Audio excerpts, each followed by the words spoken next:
keep this on me for now, right now. Uh-oh. I was the one telling the people out here, the Notre Dame Fighting Irish, if they lost the first 2 football games of the season, would still be in the hunt to make a college football playoff. I talked to Joe Lisi quite a bit during the week, and you know what Joe Lisi's been telling me? Notre Dame just might be the best football team in the country right now, and I believe him. I do. Rolling over teams. The offense is out there right now, and I don't think anybody can stop them. SportsGrid's College Football Today.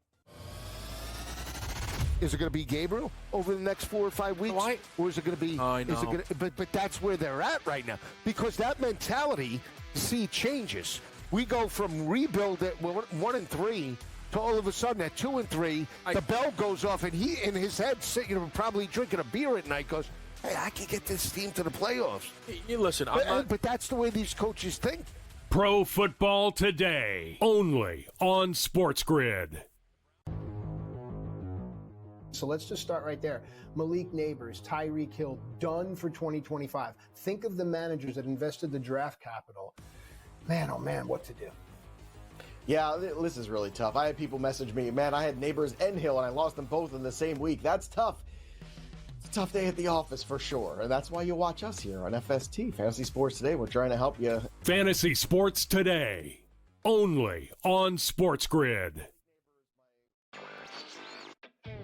At this event, people from Amazon and Alexa made it very clear that in addition to Sports Highlight coming up, you will be able to perhaps buy sports tickets to events, buy movie tickets, arrange fantasy football teams, and I think somewhere down the road, maybe not too far down the road, given the NBA on Prime deal, they will allow sports betting on the television set through Alexa Plus.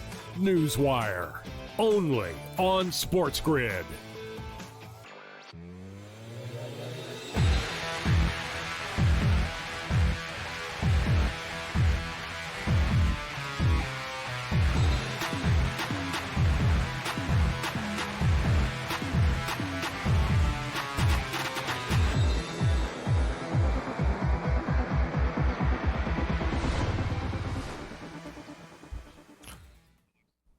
Live right here on SportsGrid. It is in-game live. Kevin Walsh and Joe Lisi now welcoming in Scott Wetzel and Gabriel Morency. They do an excellent job here each weekday night covering the action. Tonight we've got a doubleheader of Monday Night Football. So I want to get right to it here. Scott, I'm going to send it over to you first. What do we like live? What do we like for the big one coming up between Washington and Chicago?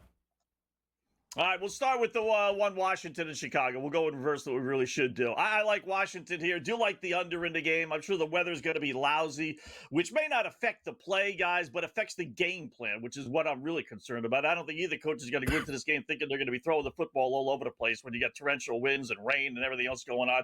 So under 49.5 is where I'm going to go. Bears, second worst rushing defense in the NFL behind my only beloved Miami Dolphins. So let's go under 49.5 Chicago, Washington. Let's go over rushing Ja'Cory Krosky-Merritt, which did lower from 69.5 to 67.5 for some goofy reason, but I'll take it just the same. And I'm going to use Merritt numbers. We'll go into them when we do our show. I'll give Gabe some time here. But basically, I'm using Krosky-Merritt. Anything you could find with him, carries, rushes, longest yards, Washington running game under is the play for me, guys.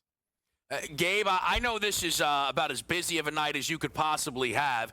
2 football games, Bills in action, a Blue Jays game buttoning up, and the Dodgers are about to start. How are we handling this slate? My worlds are colliding, Walsh, I got to tell you.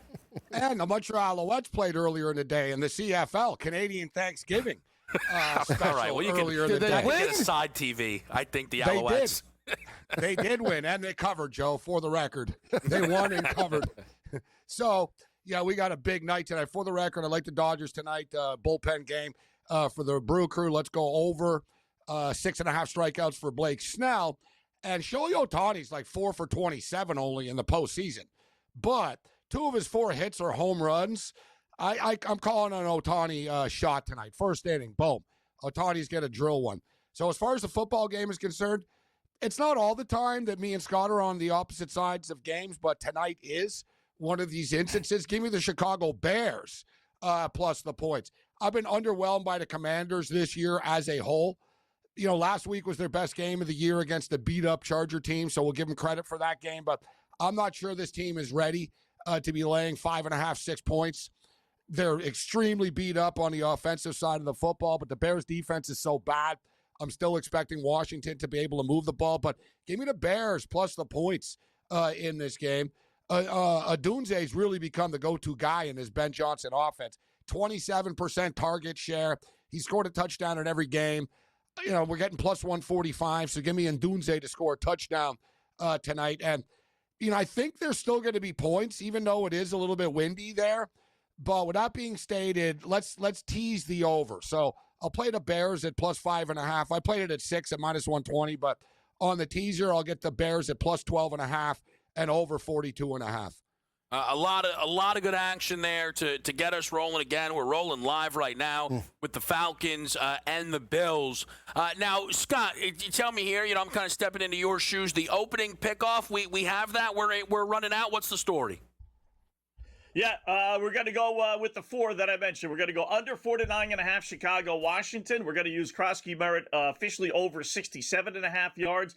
I'll take Gabe's Dodgers minus the 154. Listen, the Brewers have beaten them 8 straight, 6 straight this season, 8 straight at home, dating back to the last couple of years. It does point to Milwaukee, I will say, but it's the Dodgers. So give me the Dodgers. And then how about a hockey play, right? We got all this stuff. We got to have a hockey play, fellas. Give me under. It's the bailout special. Give me under 5.5 Utah at Chicago. Utah games go way under. Chicago couldn't score with a $20 bill at a cheap brothel house. So I don't think it's getting to 6. Give me a nice 3-1 Utah win. We'll go under 5.5. Now, Gabe, did I miss a hockey pick from you in the opening pickoff? I mean, the whole slate's open. Yeah, you know what? We've got some hockey picks for this game actually tonight. The Blackhawks are 0-3. They've lost all 3 of their games by 1 goal. I think they're due. They're due for a win tonight. You're getting plus 140 with them on their home ice.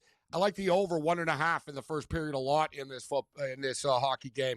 Should be 1-1. There should be 2 goals scored in the first period. Connor Bedard is starting to put it together right now. He's scored the last 2 games, 2 out of 3 games. You're getting a nice price at plus 170. And the Blackhawks give up the most shots on goal in the National Hockey League. So their goaltending props are always a good one. Spencer Knight over 25.5 saves. And I've got a bet for Joe Lisi because I know Joe. Yeah, he does. You don't like to bet anything with a minus attached to it, Joe. I know you. You like those big plus money home run bets.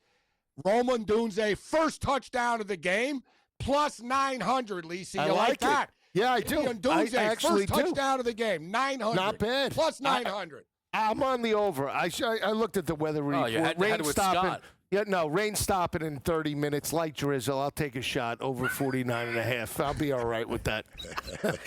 So you're not worried about the sludge? It's not going to change the game plan, Joe. They're going to run right into it's the game plan. What's the game They're plan? going to be running the ball. The game plan is to run. Chicago couldn't stop anybody. The second worst rushing defense behind our Dolphins. So Washington, without wide receivers, is not going to whether it could be sunshiny day, it could be 2:00 in the afternoon, 60 degrees, and they're still going to be running the ball 2 out of every 3 downs. Well, styles make fights. I don't know. Then the total should be in the area of 43.5, 44. With bad weather, with bad weather and no talent on the outside, we see almost a 50 spot. What gives? Hey, the Bears score. You're right. The Bears are scoring nearly 26 points a game, and they're giving up over 30 a game. So let's do the math here, basically, right? I mean, even with the injuries, Jaden Daniels should be able to make plays.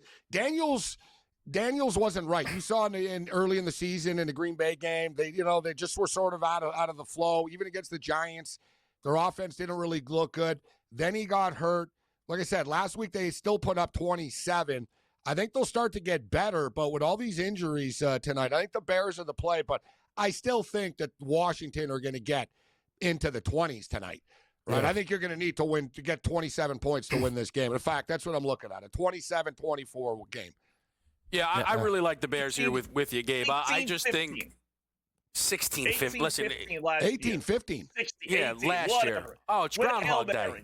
I don't even know why they're playing the game at that point. Listen, it's a cover. It's a cover at either score. Let me just do this quickly, though, Gabe. Buffalo here, a 3.5-point favorite pregame. Josh just took a sack. Doesn't come up great. They're going to end up punting here. What are you looking at in this Bills-Falcons matchup? Well, I'm not just going to say this because I'm a Bills fan, but I will say this as a Bills fan. Sean McDermott, all these coaches getting fired as of late. At what point do we look at Sean McDermott and the Buffalo Bills? Like, how many years can we do this thing over and over again and expect different results? And McDermott's a defensive guy. He has absolutely nothing to do with the offense at all. So it's kind of a bad look. They're just soft. They can't tackle anybody. They're porous against the run. It's kind of like it's embarrassing to watch how bad they are defensively. With that being stated, look for some Bills magic here. You're getting 2.5 points right now, plus 210 on the money line. No way the Buffalo Bills lose this game tonight, Kevin. They come back tonight. Yeah, I mean, a live plus 210 would be pretty good. I'm seeing, 2.5, 55.5. The total has started to come down a little bit here. Yeah, backup center, I believe. I think the starting center got hurt, so you saw Josh Allen be not prior good. to that He sack. just went to the 10, Joe. You're right. Yeah, so it's just something to monitor, rushing attack and everything else, audibles. So we'll keep our eyes on this one, but we hand this thing off. Scott Wetzel and Gabriel Morency will have you covered now throughout this slate, and it is a busy one with a doubleheader on a Monday night, as well as the finish of Blue Jays, Mariners, and then the Dodgers and the Brewers.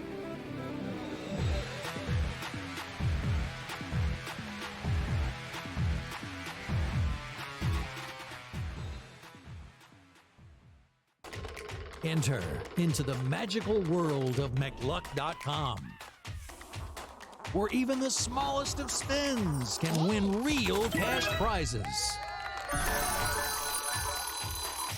Adventure into over 1,000 of the best Vegas-style slot games. So what are you waiting for? Unlock your free welcome offer today. Join the fun where winners play and players win. You may be surprised, because I am, that the athlete in the world who has become the first billionaire is Cristiano Ronaldo. I did not know that, and I did not have that on my bingo card. So after his contract that he just signed, it means that he's the first athlete to ever earn $1 billion playing sports. Newswire, only on SportsGrid.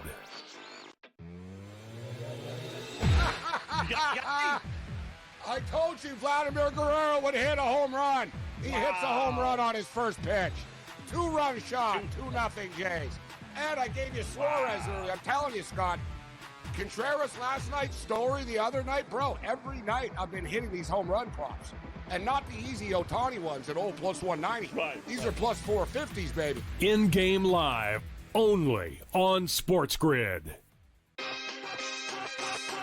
Basically a year's worth of starts at this point, because remember, Drake May was not the starter out of the gate during his rookie year last year. That was Jacoby Brissett. There have been some, encouraging performances and, I think some flashes of what could be upper echelon talent within the scope of the league. But going into this year, it was, we're going to find out. Game time decisions, only on SportsGrid. Yanks ain't looking good. My Phillies aren't looking good. Can we have a pity party this morning? I mean, what gives? Listen, you want to talk about cities that aren't doing too well here. You mentioned the Yankees on the brink here. Jets, forget about it. 0-5. Giants, you lose to a winless New Orleans team. Things ain't any better here in the Big Apple. I think sports fans are maybe praying for the New York Rangers, who are certainly better than the New York Islanders. The early line, only on SportsGrid.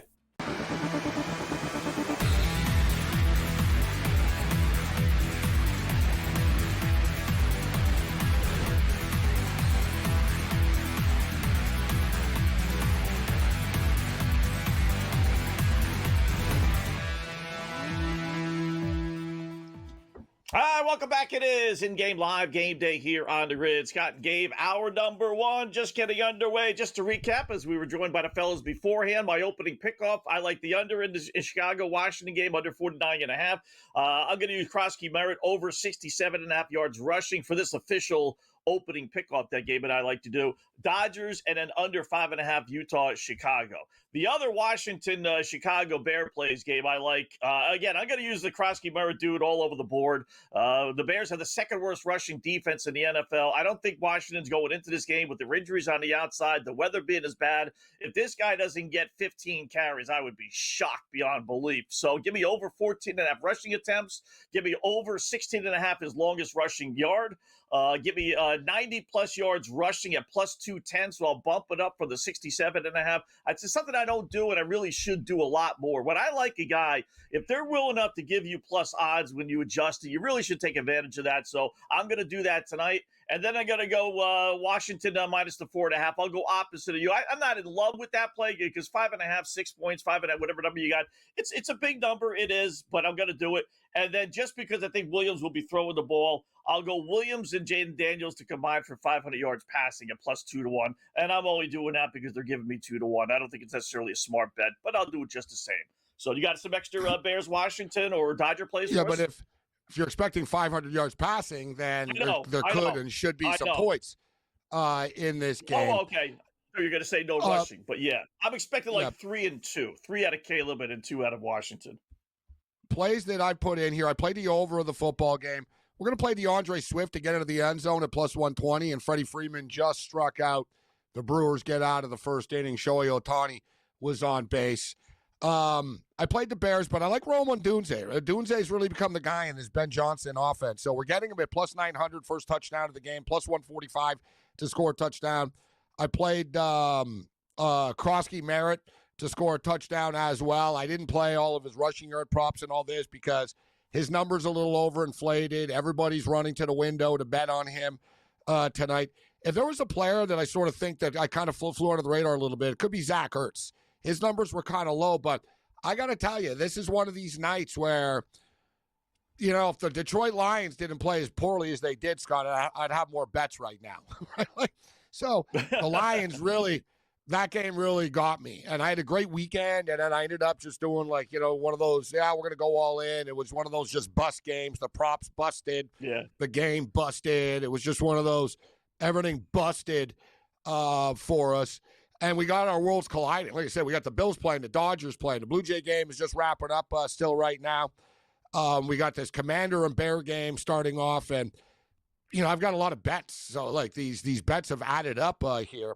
Blue Jays getting lit up. Dodgers game has just started. But I'll tell you what, Scott, the Atlanta Falcons being up 21-7 is not something that I saw coming in this football game. Just as we were just talking with Walsh, I said the Bills are plus 110 on the money line. They're plus 210 right now. I just took them. Wow. They're losing 21-7. Bijan Robinson just popped an 81-yard run for a touchdown on them. So, it was like a double hit. We had Robinson to score a touchdown, Scott, and I played Robinson over 110 rushing / receiving yards combined over. He's already hit them both right on that one play. The Buffalo Bills cannot stop the run. It's a legitimate problem for them. Yeah. I tell you what, going into this game, this week it's 4-2. On the season, unfortunately, I don't have the straight-up record. But against the spread, NFC teams versus AFC teams this year, 22-11 against the spread, including 4-2 this week. Yet I don't have the straight-up record. When I have more time, I'll look that up. But that's kind of weird, And then you got Atlanta as a home dog today. I like Buffalo going in. I mean, Atlanta's the worst against the spread team in the NFL at home, bar none. But whether it's Raheem Morris or pick a head coach, they are the worst. They've been a bad home dog too. Got to win. Yeah, home favorite, neutral, you name it. For whatever reason, they don't play well. You think inside a dome they would, but they don't. So I still think Buffalo's coming back and winning, but that 22-11 against the spread, NFC dominated the AFC. Is certainly an eye opener. That's for sure. Of course, Detroit unfortunately was not one of those last night. If you look, the Rams, Ravens, the Patriots did cover against the Saints. They had the Packer-Bengal game, Seahawks, Jags, Arizona. Arizona covered against the Colts. Yeah, and then you got the Falcons, Bills. Right now, which is strange because we think of the AFC as being the better conference, right? Generally. Right. Yet this year it's not due to the injuries. There's a lot of AFC teams. They're not The Bengals are not the Bengals. The Ravens aren't the Ravens. Those are two pretty big contenders, right, that have been taken out of the equation. The Kansas City Chiefs weren't playing well, but now they're 3-3, and they're going to be getting Rashee Rice back. So I think everything will end up being okay for the Chiefs. But the Buffalo Bills, Scott, they were 4-0, but they were down big to Baltimore. Derrick Henry was carving them up. They were lucky to win that football game. Who do they play after that? They went they beat the New York Jets on the road. Jets. After that, you know what I mean? They played the Saints. Who else did they play in between that? There was another one. Oh, was it the Panthers? Dolphins. Oh, the Dolphins on Thursday night. Yeah, the Dolphins on Thursday night. Yeah. They didn't cover either, right? They didn't cover that game. They didn't cover the game against the Saints. They've been playing down to a level of competition all year. They can't stop the run. The Bills have problems. They're really, they're really not as good as people sort of hype them up to be. But with that being stated, I took them on the money line, and it's all the way up to plus 270 right now. You're getting with the Buffalo Bills. Wow. I can't imagine them. You get 6. You almost getting a touchdown too with them right now. Both are really enticing. I would be shocked. Not if Buffalo lost at this point, Gabe, but if they didn't come back and make a game of this, nobody gets blown up. Coming off of a loss, Scott, too. Coming off of a loss. Right? Yeah. You know what I'm saying? You're a number guy, trend guy. How about this, too? Although the Chiefs bucked this trend last night, but Scott, teams that play on back-to-back primetime games were 4-9 against the spread last 13 before tonight. Ooh. It's tough playing primetime games. Right? You know what I mean? Like you're playing these primetime games, you're on TV. It's tough on back-to-back weeks. It usually catches up to you. You figure it'd be a little different if you lost the freaking first primetime game. Right. But for the Bills, that's not the case. All right, more numbers coming up here on the grid.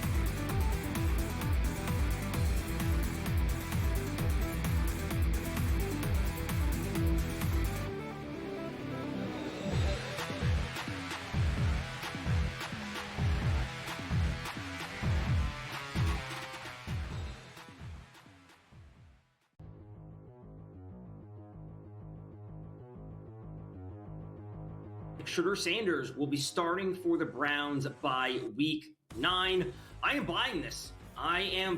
Absolutely.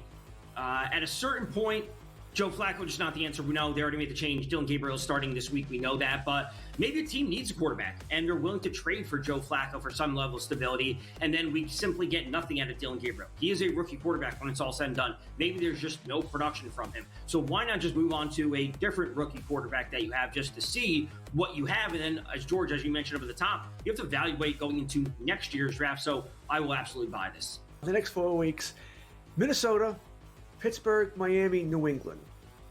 I mean, the question is this. If they truly believe that Gabriel could be a future starter, you got to give him more than 4 weeks, right? That's 4 weeks is not enough.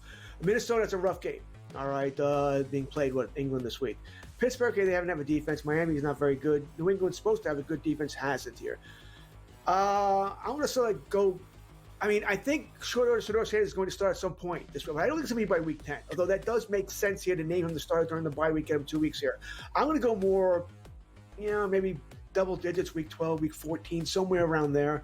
Because I want to give Gabriel a longer run. I think Gabriel might do some damage here against these lesser defenses here. So I think they give him a longer runway here. That being said, I do not think Gabriel is the long-term future of this team. I don't think he's a franchise quarterback at all here. I think he's a number 2 at best here. Sanders could be a number 1. I have doubts about him too. I think Sanders has a better shot. So by week 9, by week 10, I'll sell that. But if you were to give me a couple more weeks, I would have bought it. Fantasy Sports Today. Fridays starting at 3 p.m. Eastern. Only on SportsGrid.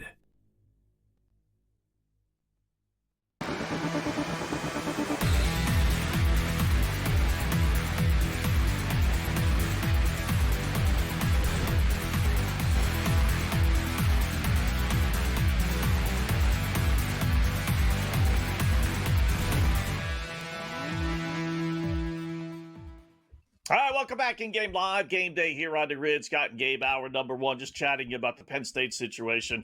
Who knows who's getting it's all the dominoes are all going to start in college football. Boy, you can make a lot of money betting on this stuff. Who's going to land where? Who knows? You got James Franklin going out the door. Maybe you got Cignetti, who's a Pennsylvania guy, albeit a Pittsburgh guy, but still a Pennsylvania guy. Maybe he goes to Penn State. Maybe that'll. But he's 64. That's the only thing. Like he's not a spring chicken. Like James Franklin's only 53 by comparison's sake. So, but if you're Cignetti, you got to strike while the iron's hot. He's going to be able to pick and choose his job. Would it be Lane Kiffin, Gabe? Would it be all the typical names that you're going to hear? Matt Campbell. There's no loyalty, maybe. Scott. So there's no loyalty in college football, right? With these coaches, like a coach can never get upset for a player for bolting to a bigger program when they do it all the time. Cignetti would be the best hire. Let's just be real. I'll give him credit. He's an maniacal, like loudmouth, but he backs it up, right? He backs it up. Yeah. And imagine what he would be able to do with the talent that Penn State's able to get. Here's the Falcons moving the ball again, too. Like, I just can't believe what the hell's going on in this game. Yeah. But, and Franklin won't be out of work long. Like, and he's going to end up with another big-time program. He won a lot, right? So thing with Penn State, I don't really know like who you're going to hire that you think like you're hearing Matt Rule. Are you like Matt Rule can't win at Nebraska? Matt Rule didn't win at Baylor. Like at what point to realize, Matt Rule might be loved by the media and the old lunch pail guy and all that. Scott, like he'd be in way over his head at Penn State. As a Michigan fan, I hope you hire Matt Rule. Right? You know what I mean? Like what's he done for Nebraska? Nothing. Like seriously, what's he brought to the table? And they're telling the world it's a championship or bust, right? The president said that today. We want to win a championship, So who's taking that really job? Weird. That last time you won a championship, Joe Paterno was around. Like this whole exactly. Yeah, like we're having championships. Do you have on your roster, right? Yeah, I mean, it's like not like you won championships 5 years ago and you want you know what I mean? Like that whole we want to win championship stuff. I thought the same thing. I'm like, it's not that easy, and you're not like one of the top 5 programs in the country, right? You're not. Like you want to be, but you're not. The thing with Penn State, we'll give them credit for, is they do have money now. They're spending a lot of freaking money, Scott. I mean, hell, they have money if they're paying a Canadian 17-year-old hockey player $2 million a year to play for them. Yeah. Right? Like the entire school as a whole, they are going all in. Women's volleyball, facilities, hockey. They're trying to win. Yeah, they're trying to win. They're trying to become like that first-class powerhouse program. But it's going to be difficult, right? You know what I mean? Like you're in there with Michigan. You're in there with the Ducks. Hell, Indiana's good now. You got Ohio State. Yeah. It's not easy to build in the Big Ten. Yeah, especially when your boss says it's a championship or bust. So you take that Scott, job. Like Harbaugh, what do you got? 3 years? 2 years? Harbaugh couldn't beat Ohio State. He was like 0-7 or 0-8, like 6. Didn't fire him. He won a bunch of times and he won the championship. But like you said, we live in an era right now. There's no patience. There's just no patience. If you're a new coach, there used to be the 5 years. Now you get 2, maybe 3 max. Now you see you can get fired in season after a couple of bad losses, right? The seems like the teams. The athletic directors, look, NFL got fired. Callahan's fired today. It seems like they listen to the fans more now, Scott, in the media. You know what I mean? Once that sort of lynch mob begins, there's no turning back. Because couldn't you honestly say if you're a Penn State, have a press conference, say, chill out. We've been a super successful program. Things haven't gone the way we want this year, but you know what? We're not going to panic. And who do you blame more? I'll tell you what. I blame Drew Aller more than I blame James Franklin. That was James Franklin's problem, bro. He hitched his wagon to Drew Aller. And Bro Pabula was there, who transferred to Missouri, and he let him go, and he said, Drew's my guy. And Drew's the one that let that program down, Scott, in my opinion. Seriously. Yeah. It's got to be the same thing with Sarkisian and Arch Manning. I mean, is it Arch Manning's fault? No. You guys, you forced Arch Manning down his throat. They'd be better if they had Quinn Ewers their quarterback still. They ran him out of town. Oh, absolutely. Yeah. They'd be winning. They'd be winning with Quinn Ewers now. They'd be winning. Absolutely. And he's not going to the pros the way he's playing, so he's coming back another year. And they're Sarkeesian saying like, I don't want you. Go to the NFL. I thought about that too. I'm like, can you really bench Arch Manning? Because I said it earlier in the year, Scott. I'm sure you agree with me. If his last name wasn't Manning, he would have been benched now. They would have said this can't go on. We got to try someone else. Absolutely, Scott. All right, well, let's check out the baseball when we come back. Dodgers and Brewers here on the Grid.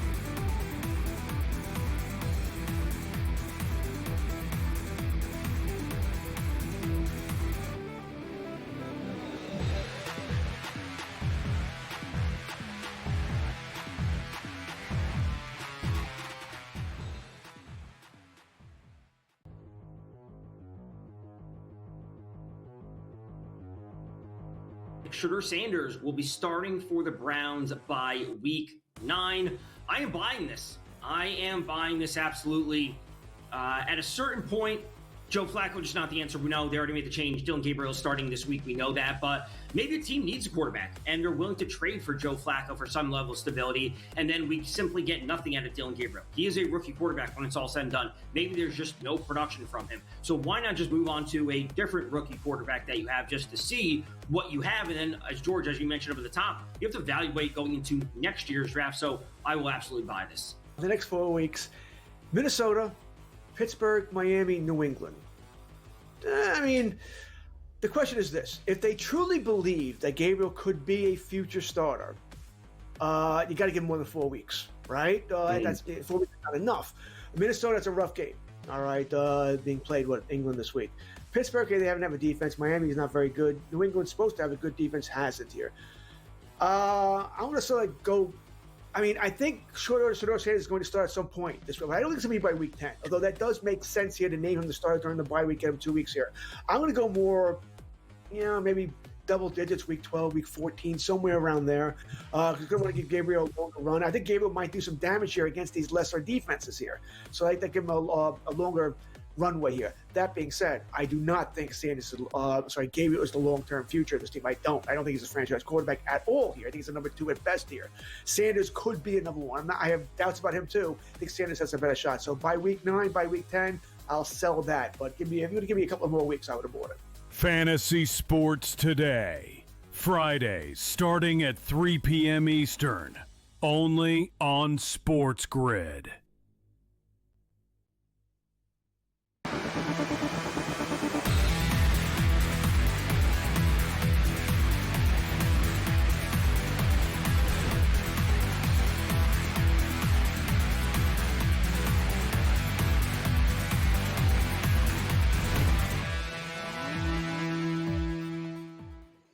All right, welcome back in Game Live, Game Day here on the Grid. Scott and Gabe, we got baseball, we got football, we got the little hockey as well. We'll start with the baseball this segment. So 10-3 just finished up. Seattle beats Toronto. Wow, I am surprised. I really am.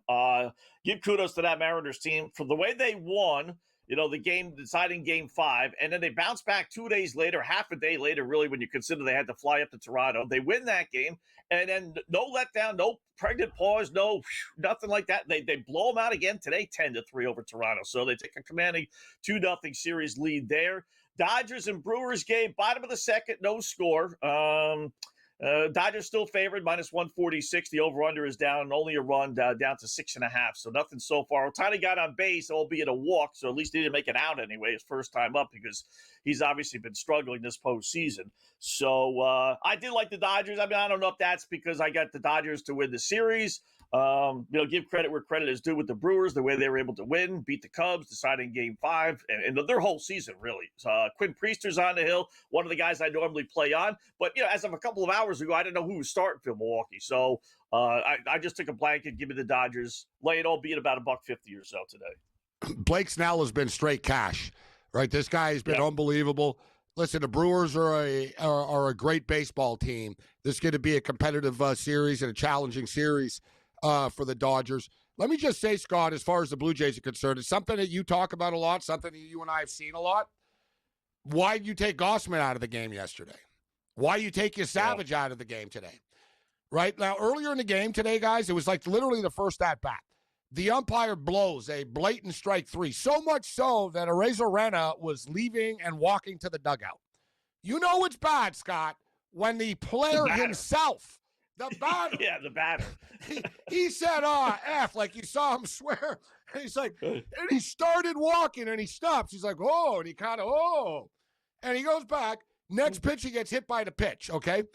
Savage is a kid, guys. He's pitched like 5 games in the big leagues. He's been in the big leagues for a month, all right? You could see he was rattled. After, like, the strike call, he was rattled. He hit the batter, he was rattled. You could tell he was rattled, Scott.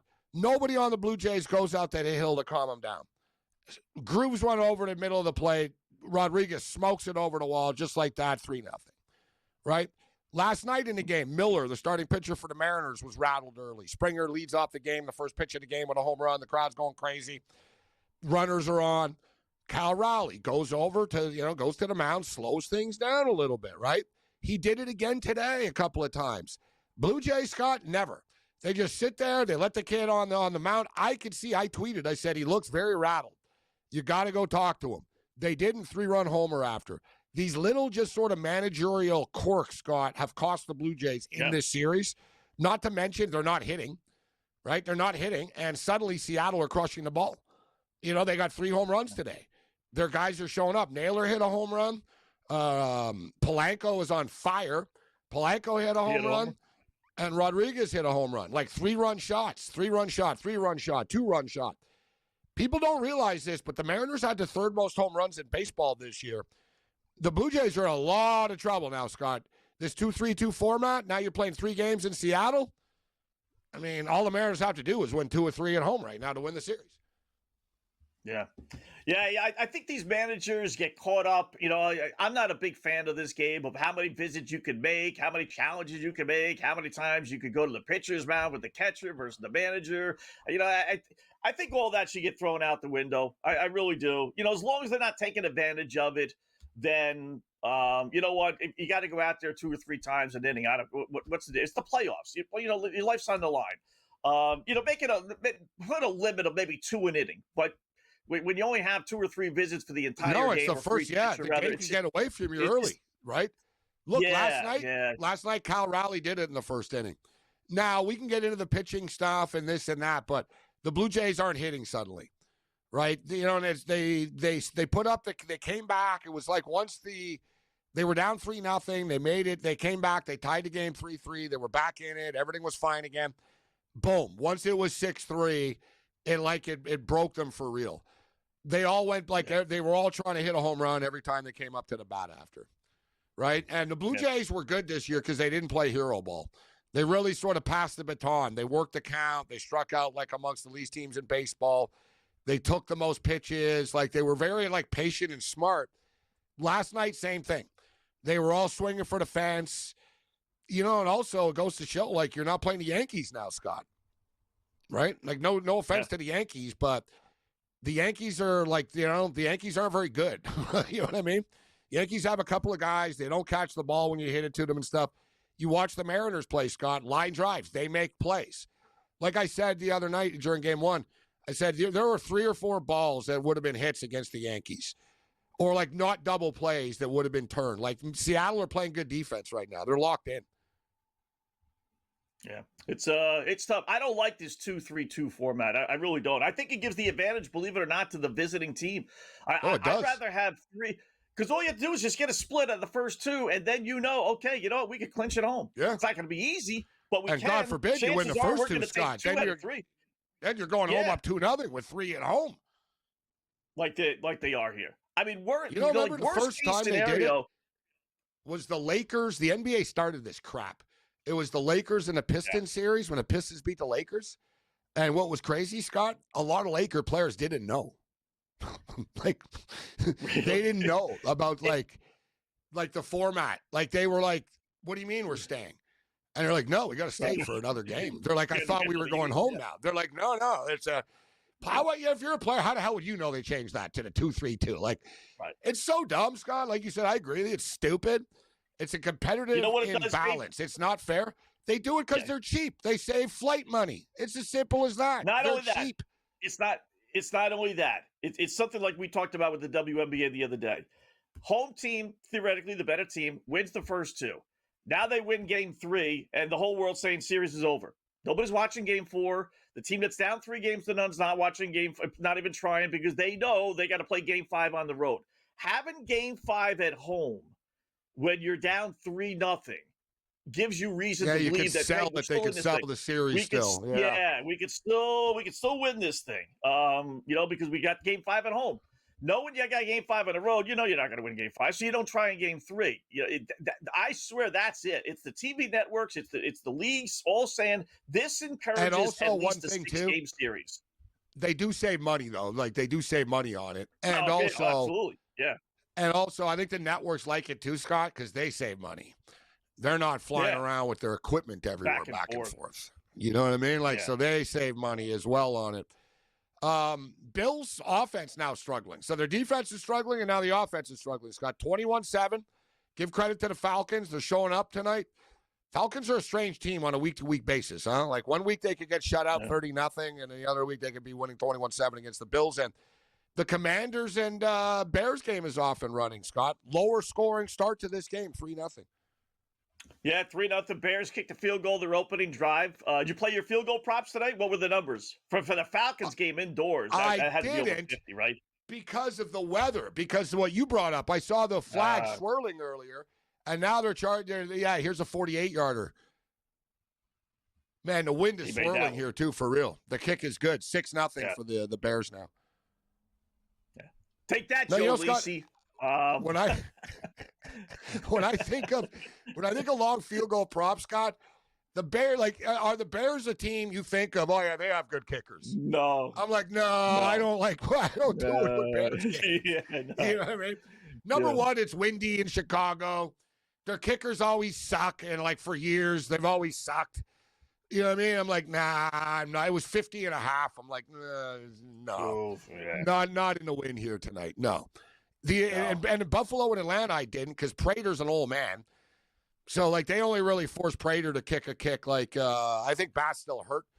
So I think they don't really force him to kick a kick when they have to. And the Falcons always have bad kickers, too. Yeah. Bills down 14. Washington down 6. We'll update the line when we come back.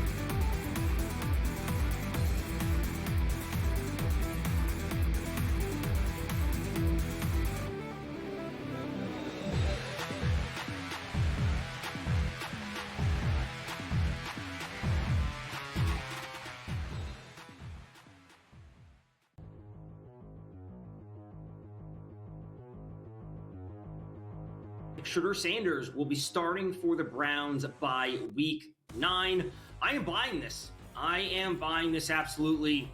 At a certain point, Joe Flacco just not the answer. We know they already made the change. Dylan Gabriel is starting this week. We know that. But maybe a team needs a quarterback, and they're willing to trade for Joe Flacco for some level of stability, and then we simply get nothing out of Dylan Gabriel. He is a rookie quarterback when it's all said and done. Maybe there's just no production from him. So why not just move on to a different rookie quarterback that you have just to see what you have? And then, as you mentioned over the top, you have to evaluate going into next year's draft. So I will absolutely buy this. The next 4 weeks, Minnesota, Pittsburgh, Miami, New England. I mean, the question is this. If they truly believe that Gabriel could be a future starter, you got to give him more than 4 weeks, right? That's 4 weeks is not enough. Minnesota, that's a rough game, all right, being played with England this week. Pittsburgh, they haven't have a defense. Miami is not very good. New England's supposed to have a good defense, has it here. I want to sort of go. I mean, I think Shedeur Sanders is going to start at some point this week. I don't think it's going to be by week 10, although that does make sense here to name him the starter during the bye week, get him 2 weeks here. I'm going to go more, maybe double digits, week 12, week 14, somewhere around there. Because I want to give Gabriel a longer run. I think Gabriel might do some damage here against these lesser defenses here. So I think they give him a longer runway here. That being said, I do not think Gabriel is the long-term future of this team. I don't think he's a franchise quarterback at all here. I think he's a number 2 at best here. Sanders could be a number 1. I have doubts about him too. I think Sanders has a better shot. So by week 9, by week 10, I'll sell that. But if you're going to give me a couple more weeks, I would have bought it. Fantasy Sports Today, Fridays starting at 3 p.m. Eastern, only on SportsGrid.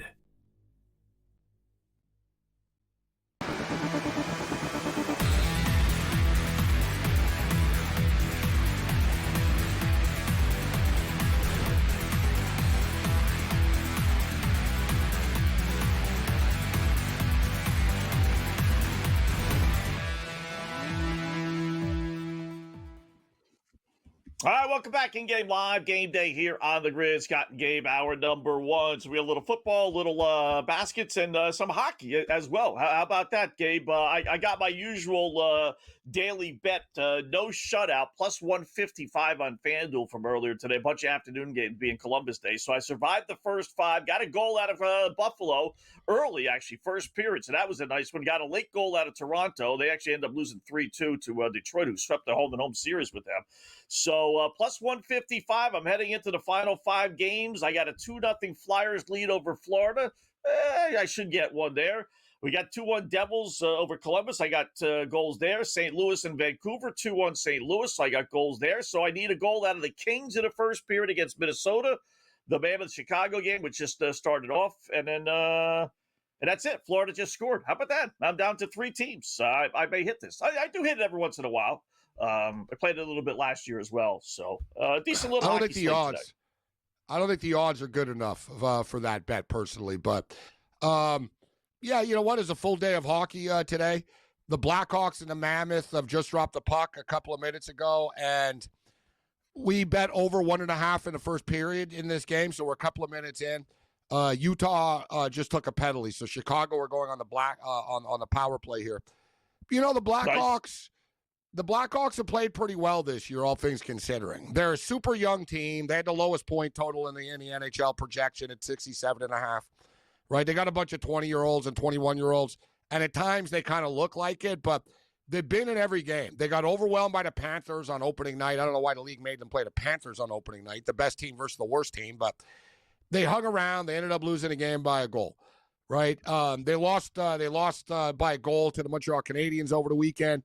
They got to eventually break through. I thought plus 140 was a decent price tonight. And the Vancouver Canucks are playing a rare afternoon game because it's a holiday. And they're hosting the St. Louis Blues. They were terrible, Scott, on Saturday night. They got outshot 39-15 by the Edmonton Oilers. I was expecting a much tighter performance tonight for the Canucks, especially defensively. I played under 5.5 in the game, and I took the Canucks. It's 2-1 for the St. Louis Blues midway through the second period of play right now. And the Wild beating the Kings 3-0. So, yeah, there really is a little bit of something for everybody tonight to bet on. Yeah. I'll tell you that Blackhawks team, Gabe, is going to be a lot like the Chicago White Sox, right? One of the worst teams in baseball this season, the White Sox, right? But I'll tell you what, who is the best team, bar none, on the run line? The Chicago White Sox. Believe it or not. I mean, they lost every single game, it seems like, by one run. And on the puck line, the Blackhawks are 3-0. Yes. The plus 1.5. It's hard betting on a team you think is going to lose, right? I mean, it's not like college football where you're getting 25 points. Like, okay, they're going to keep it close. I mean, you got to really, okay, I don't think they're going to win, but they're not going to give up the empty netter. You got to hope basically that goes to overtime. How about this, Scott? They're 3-0. So the Bills get the ball back. It's been a disastrous half for them. They get the ball back. There's like 25 seconds left. Josh Allen throws the ball down the field, intercepted. The Bills are rattled. Josh did not play well last week against the Patriots. He's not playing well tonight. The Bills' offense is a train wreck. And it's a miracle. Listen, the defense have actually tightened up despite giving up 21 points because the Bills keep giving the ball back to them. Like, Josh just sort of, like, casually threw it over the middle of the field, gets intercepted, and now Atlanta have the ball on the 50-yard line. There's only, like, 7 seconds left or something, but, man, this is going to be the long field goal opportunity here because they're going to take a crack at it. Yeah. They'll have time to have a run of play here, too, with 7 seconds. They got 2 timeouts left, too. Yeah. How about the Bears? Up 6-0, end of one now. They got first and goal. For Chicago. Caleb Williams, 8 of 11, 79 yards. He's looking like a real NFL quarterback. We're on the Bears tonight. Yeah. They've started to look better, Scott. Halfway decent. Right? Like you have a new coach, you have a new system. It will take a little while. Like we all overjudge things too quickly. So people looked at the Bears and they gave up the 50+ to the Lions and people kind of wrote them off, but they've strung together 2 wins in a row. Coming off of a bye week, that's an extra week now for them to prepare for this football game and get more acclimated to the offense. I like the direction the Bears are going in. I think they have the potential to be like, a 500 caliber team this year, Scott. And the Commanders, I know they won 27-10 last week, but they really haven't had, they don't really look in sync, this football team. so far this year to me. Yeah. It's a good spot. Like, I don't think the players really say this or even the coaches, but I think the fans do. Well, you find a way to win tonight. Now you're 3-3. Then you got the Saints at home next week, and then you got a bad Baltimore team on the road if Lamar isn't back, which I don't know if he will. But this is one of those gut check games for this is a gut check game for Chicago too, though, right? Like are we for real? Yeah, like it is. Yeah. Are we for real? Like, you know what I mean? Are we gonna, is this season? Are we? And also the development. Are we getting better? Because that's the whole point, Scott, of football teams, right? And I don't like Ryan Day, but Ryan Day said something interesting after the game that is true after Illinois. And he goes, yeah, we played well, but he goes, hopefully we're going to be a lot better by the end of the season. And it's the same thing. It's a work in progress each week that builds up. Like, that was the problem with the Titans, right? They weren't getting better, per se. Right. I know they won the one game, but the development wasn't there. That's been a problem with the Blackhawks, actually, Scott, over the last couple of years. Like, remember Seth Jones? He's on the Florida Panthers, a defenseman. He basically he wanted out, and he was on the Blackhawks, and he basically said, I gave it a shot. I knew that, there would be some losses, but he said, it's been 2 years with this group. And he goes, we're not getting better. We're getting worse. I want to get traded. And he got traded to the Cup champions. So it worked out for him. Not bad. But it was pretty damning that he said that, right? He goes, we're not getting better. We're getting worse. Which is, when you see these teams that are bad and they're not getting better, you've got to make a choice. You got to make a change, Yeah. I mean, Tennessee, if they wouldn't have won last week, right, which they had no business winning, would he have gotten fired last week?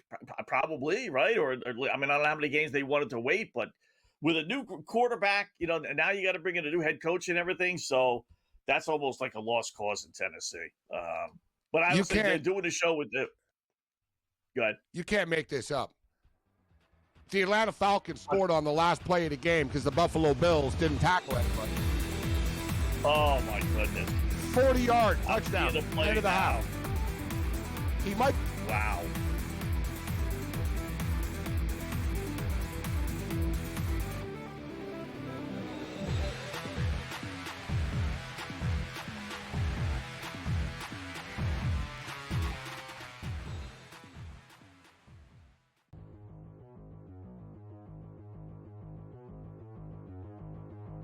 Shedeur Sanders will be starting for the Browns by week 9. I am buying this. Absolutely.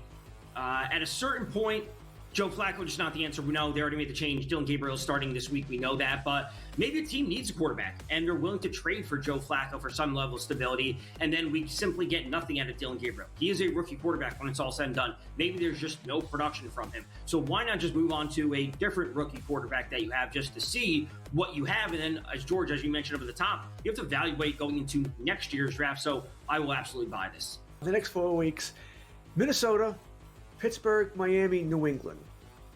The question is this. If they truly believe that Gabriel could be a future starter, you got to give him more than 4 weeks, right? That's 4 weeks is not enough. Minnesota, that's a rough game, all right, being played with England this week. Pittsburgh, they haven't have a defense. Miami is not very good. New England's supposed to have a good defense, hasn't here. I want to sort of go. I think Shedeur Sanders is going to start at some point this week. I don't think it's going to be by week 10, although that does make sense here to name him the starter during the bye week, get him 2 weeks here. I'm going to go more, maybe double digits, week 12, week 14, somewhere around there. Because I'm going to give Gabriel a longer run. I think Gabriel might do some damage here against these lesser defenses here. So I think give him a longer runway here. That being said, I do not think Gabriel is the long-term future of this team. I don't think he's a franchise quarterback at all here. I think he's a number 2 at best here. Sanders could be a number 1. I have doubts about him too. I think Sanders has a better shot. So by week 9, by week 10, I'll sell that. But if you're going to give me a couple more weeks, I would have bought it. Fantasy Sports Today, Fridays starting at 3 p.m. Eastern, only on SportsGrid.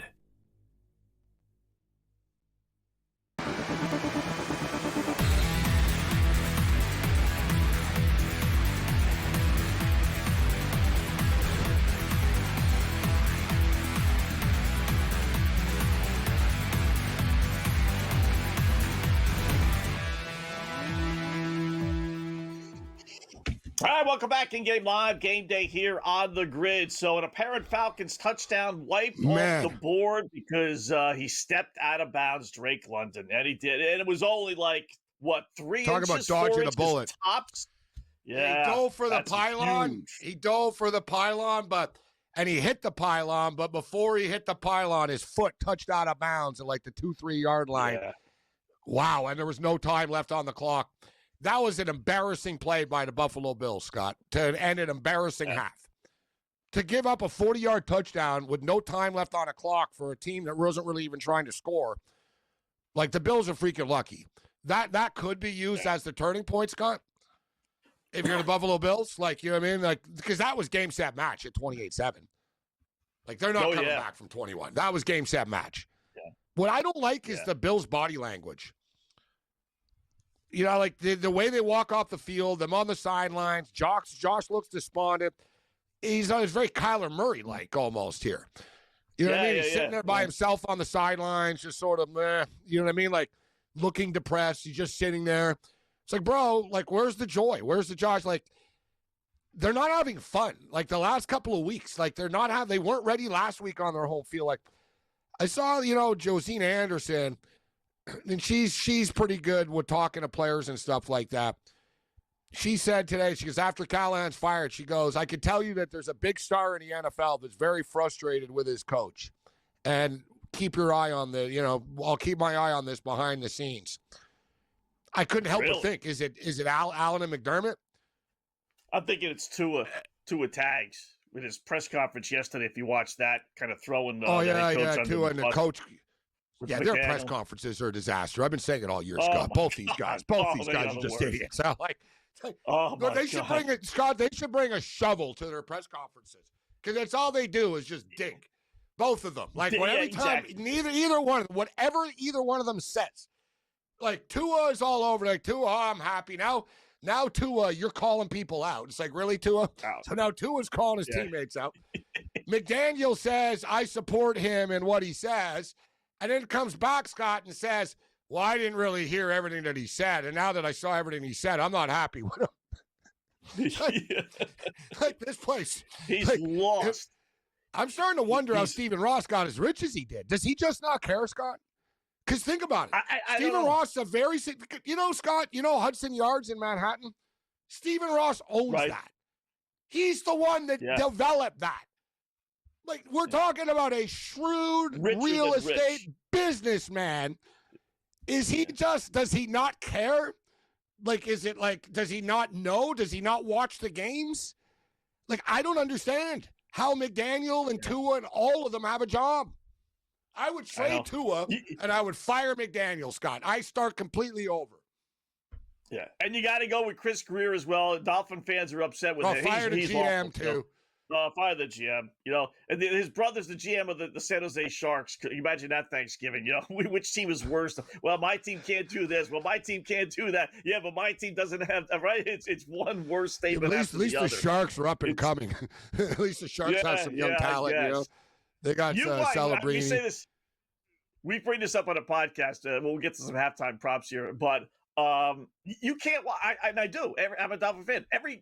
After 10 minutes of watching a Mike McDaniel press conference, you want to blow your brains out. I mean, every statement is like I want to watch a McDermott.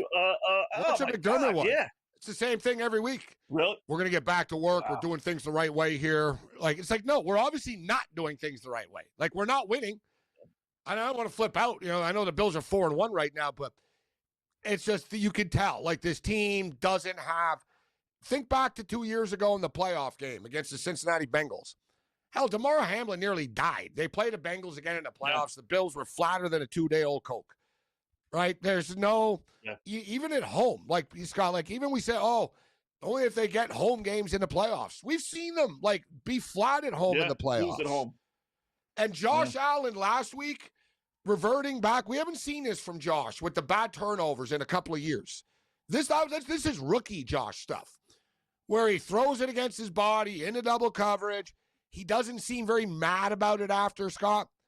You know what I mean? Like Josh isn't like son of a bitch throwing a helmet on it. Like at least you see the Ravens Derrick Henry's so mad he fell over onto the bench. Like, he's like freaking out. His head's spinning. Like, he falls over. Yeah. You know, like you and I talk about Lamar Jackson. Lamar's like throwing his helmet, just sitting there mad. He's like, just like, it's killing him. Josh is just like, oh, well, go back to the bench now. Yeah. It's like, where's the fire? You said it, like Kyler Murray. Kyler Murray, that's what he is. It's amazing.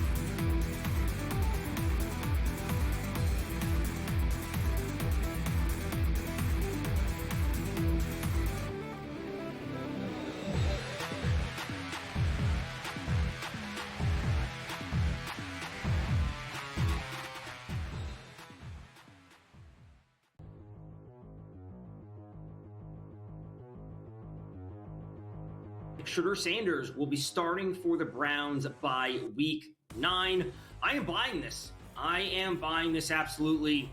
At a certain point, Joe Flacco just not the answer. We know they already made the change. Dylan Gabriel is starting this week. We know that. But maybe a team needs a quarterback, and they're willing to trade for Joe Flacco for some level of stability, and then we simply get nothing out of Dylan Gabriel. He is a rookie quarterback when it's all said and done. Maybe there's just no production from him. So why not just move on to a different rookie quarterback that you have just to see what you have? And then, as George, as you mentioned up at the top, you have to evaluate going into next year's draft. So I will absolutely buy this. The next 4 weeks, Minnesota, Pittsburgh, Miami, New England. I mean, the question is this. If they truly believe that Gabriel could be a future starter, you got to give him more than 4 weeks, right? That's 4 weeks is not enough. Minnesota, it's a rough game, all right, being played with England this week. Pittsburgh, they haven't have a defense. Miami is not very good. New England's supposed to have a good defense, hasn't here. I'm going to sort of go. I mean, I think Shedeur Sanders is going to start at some point this week. I don't think it's going to be by week 10, although that does make sense here to name him the starter during the bye week, get him 2 weeks here. I'm going to go more, maybe double digits, week 12, week 14, somewhere around there. Because I'm going to want to give Gabriel a longer run. I think Gabriel might do some damage here against these lesser defenses here. So I think give him a longer runway here. That being said, I do not think Gabriel is the long-term future of this team. I don't think he's a franchise quarterback at all here. I think he's a number 2 at best here. Sanders could be a number 1. I have doubts about him too. I think Sanders has a better shot. So by week 9, by week 10, I'll sell that. But if you're going to give me a couple more weeks, I would have bought it. Fantasy Sports Today, Fridays starting at 3 p.m. Eastern, only on SportsGrid.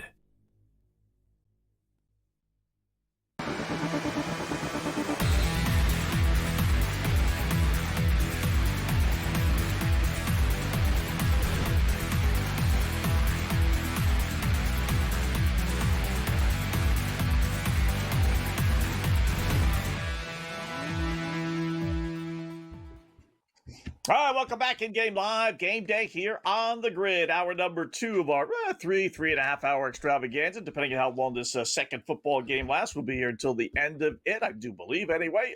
With that, let us welcome in our good buddy Sean Higgs. Winnersandwhiners.com joins us every Monday, sometimes Thursdays as well. Winnersandwhiners.com. What's going on, Sean?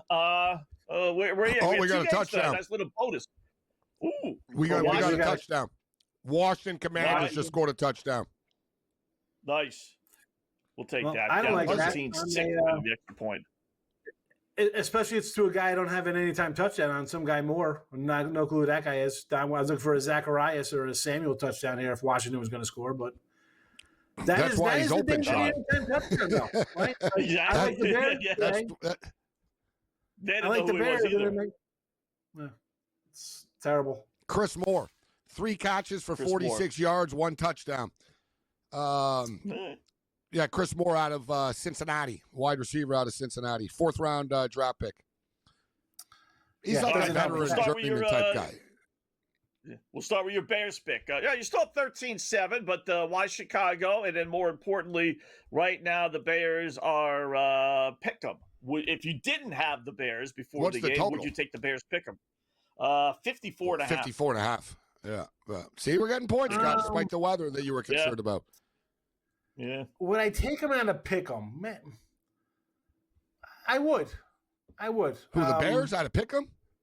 I would take them right. I mean, I think they're gonna. I think they're gonna win this game. I wouldn't have taken a 5.5 if I didn't think they had a shot to win. Right? I mean, that's not a great number. Maybe you get in a field goal and you lose by 3 or something. But I'm taking a 5.5 point dog. I think they're going to got a good shot at winning outright. And the reason I like them, you know, right, listen, bye week, I'll take them. We've got all kinds of crazy close. What's going on here in this baseball game? Bases loaded here. The Dodgers, they screwed up. Are the Dodgers saying that it was a home run, that it went over the wall and came back? No, we got. Of course, we have knees down. Let me see. We flip have one over of my these. Dodgers. We have one of these, like, of course, weird. I don't know. The sound's down here. Here, let me see. They're going to show the replay here again. They're reviewing the play at the plate. I think he's out. He looks like he's out. So we went from a grand slam to a play at the plate? Let me see. But I don't understand this, Scott, exactly. How the hell did the ball get from the – like, I don't understand any of this. Like, I look down for a second, I look up, and I saw the ball bounce off the top of the wall. Or is it an out? They say Frelick caught it. He couldn't have – well, he did catch it, but it bounced off the top of the wall. Like, it hit his mitt, hit the top of the wall, which makes it a live ball. That's not a catch, Scott. Like, that's not a catch. Exactly. Like, yeah. So the Dodgers is are challenging, thinking it's a home run. Hernandez didn't tag up until late. It was total chaos on the play.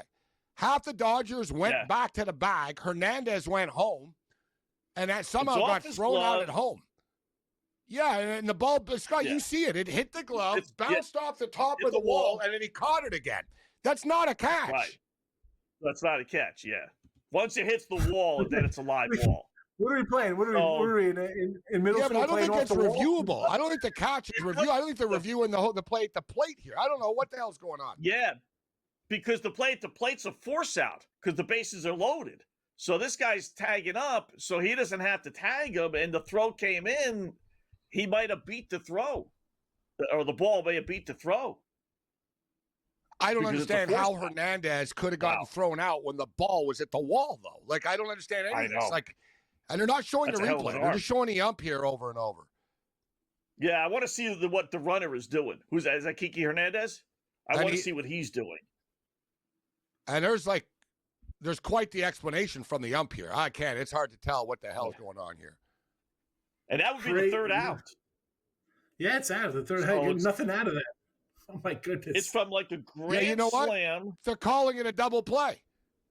Yeah, this is unreal. Like, I don't know what the hell just happened. It can't be a double play because it's a base hit, though. It's a base hit. So there should only be 2 outs, right? Yeah, but Scott, I just saw the ump go. He's out and he's out. I think because someone stepped on third. I don't know what the hell happened. I want to see we'll get the explanation. It's hard to sound. Yeah. You have 2 guys on the somebody same might have. Yes. Runner from second didn't go to third. Like I said earlier, guys, some of the Dodgers thought it was live ball and some of them didn't. You know what I mean? It was like weird. Like some of them were running in different directions and stuff. It was total chaos. Yeah. The runner from so here's what happens. Bases loaded, 1 out. Guy hits a fly ball to deep center.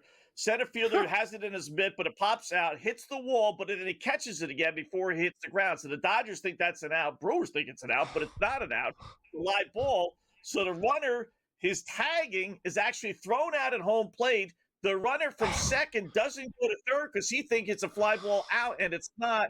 And the catcher runs down to third base, and they get on the play. You can't. You can't make this up, eh? You can't make that up. Wow. And you can't blame anyone on the Dodgers on the bases, guys, because you couldn't tell. No. Like, you know what I mean? Like, I don't know, man. The ball bobbled. Like, so you saw the ball bobble. That's when the dugout should have been yelling, "It's live! It's live! It's live!" Yeah. No one knew. Like you saw, Scott. Half the guys didn't know. Will Smith didn't know. Like, no one knew. Yeah. You got to watch the umpire in that situation. And the umpire's got, and I don't see him because I don't have a review of that, but the umpire's got to be day today. Like, you can't make that up. You got to be kidding me. Wow. Like, oh, my God. That is unbelievable. And Hernandez gets thrown out at first. I had home plate after all that somehow. Like, how is that even possible? After all that. Yeah. Because he was tagging, Gabe. Say it was a fly ball to deep center field. He's tagging up, right? Either way, Scott, exactly. So either way, why didn't he just leave right away? Like, after. I mean, no one beats him. No ball is thrown to beat a guy tagging when it's on the warning track. I want to see the replay. You can see in the background the Dodgers in first and second. Everybody was confused. Yep. Right? Like Exactly, Buddy on first started exactly. running. You saw, Sean? Somebody started running towards second, and they were like, go back. Will Smith was in nowhere's land, and I don't know what the hell was going on with Hernandez. Yeah. He's ultimately the one that's wrong. Because what about the third base coach, Scott? What about the third base coach? Third base coach. Yeah. What is he doing? Right? Aren't you They yelling must have been convinced it was caught. They must have thought it was caught, like point blank. They thought it was caught. But then how And the guys on first and second knew that it wasn't. That's what was weird about it. They had a better angle, I guess. I don't know. But how? I want to see Hernandez, because if it was a fly ball to center field warning track, nobody from third base is getting thrown out at the plate. No, and yet that's what I don't understand either. So why didn't he just leave either way after? Exactly. Yeah, he must have been like 5-10 feet off the base, thinking it was a hit, and then he realized, well, that was he the thing. caught it. He ran back and back again. Yeah, see, that's bad base running. That's bad. You got to score no matter what. You got to stay on third base. But that's the third base coach as well, telling them like it was handled poorly. It was handled poorly by everybody. All right, I took Josh Allen passing yard prop over here, and I'm now getting mad. This night started to really piss me. Are they saying that for him because they called it an out with Freilich? Are they thinking that because he can't review it that it was in his glove, it popped out, he just caught it, that it didn't roll across the top of the wall? You saw it, Sean. No. It hit the top of the wall. He never had it. Yes, but he never had it that long. No, but I'm saying, do they think he caught it? Is what I'm saying, because they called him out. They that think was it a hit. popped out before they caught it. All right, we'll come back with Sean in a minute.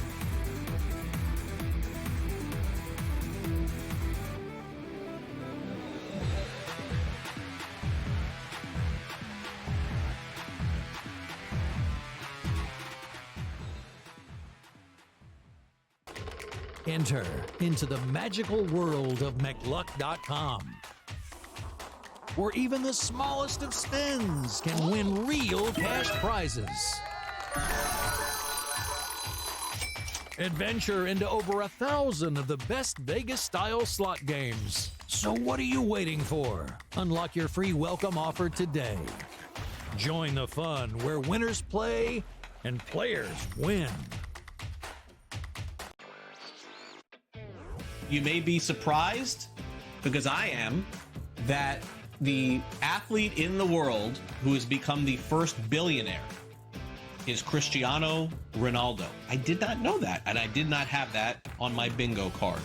So after his contract that he just signed, it means that he's the first athlete to ever earn $1 billion playing sports. Newswire, only on SportsGrid.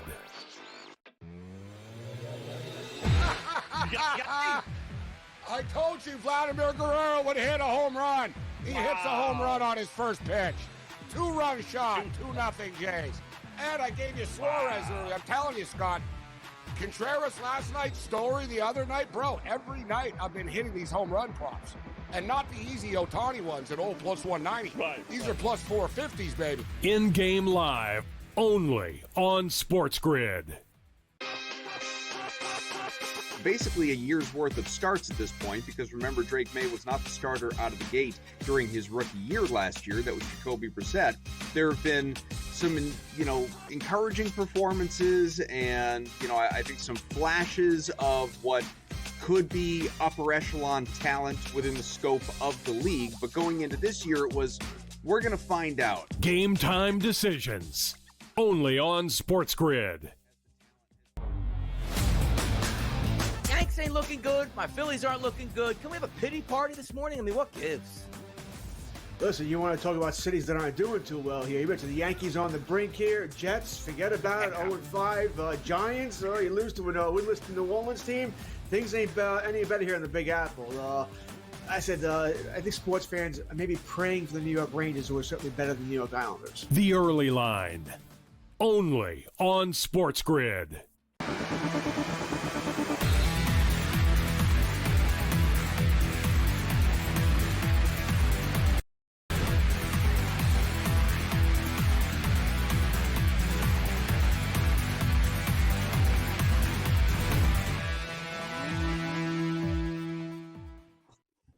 All right, welcome back. King Game Live, game day here on the grid. We don't have very many games, but that doesn't mean we don't have a little controversy and a little excitement around here. That is for sure. So baseball, a grand slam goes to a double play. Nobody scores. Go figure. So nothing that with the Dodgers and Brewers.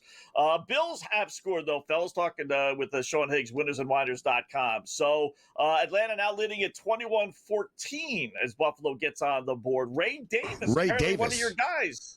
How about that, Sean? I just saw on one of these. I took them 8 plus 850, 100 for 850. I grabbed them. Wow, that's a nice call. A random touchdown score tonight. Why'd you like Ray Davis tonight? Out of Kentucky, good back, Ray Davis. He does run hard, but he doesn't get a ton of touches. Yeah. No, but I was thinking because I got the Zacharias 425, a Duze plus 145, and I guess I was thinking, you know what? Cook always gets the bulk of the carries, but, I could see him coming in and, like, vulturing something at the 3-yard line or some nonsense, I guess. I don't know. Yeah, you know what? That's a good call, Sean, but I want to bring this up, actually. Remember, Scott, we got burnt on the Pacheco touchdown with the Rutgers, New Jersey connection. Dalvin Cook. Yeah. Number one, Dalvin Cook is a really good player. Like, he's a really good player. You got to get him the ball. And, he's like 4th in rushing in the National Football League, and I think they should get him the ball more than they do even. And he played where? Georgia. He's a Georgia Bulldog, right? This guy, national champion, Georgia Bulldog, returning home tonight. Now, he's from Florida, but he played for the Georgia Bulldogs, won a championship with them. He figured there's no way in hell they don't get this guy a touchdown tonight.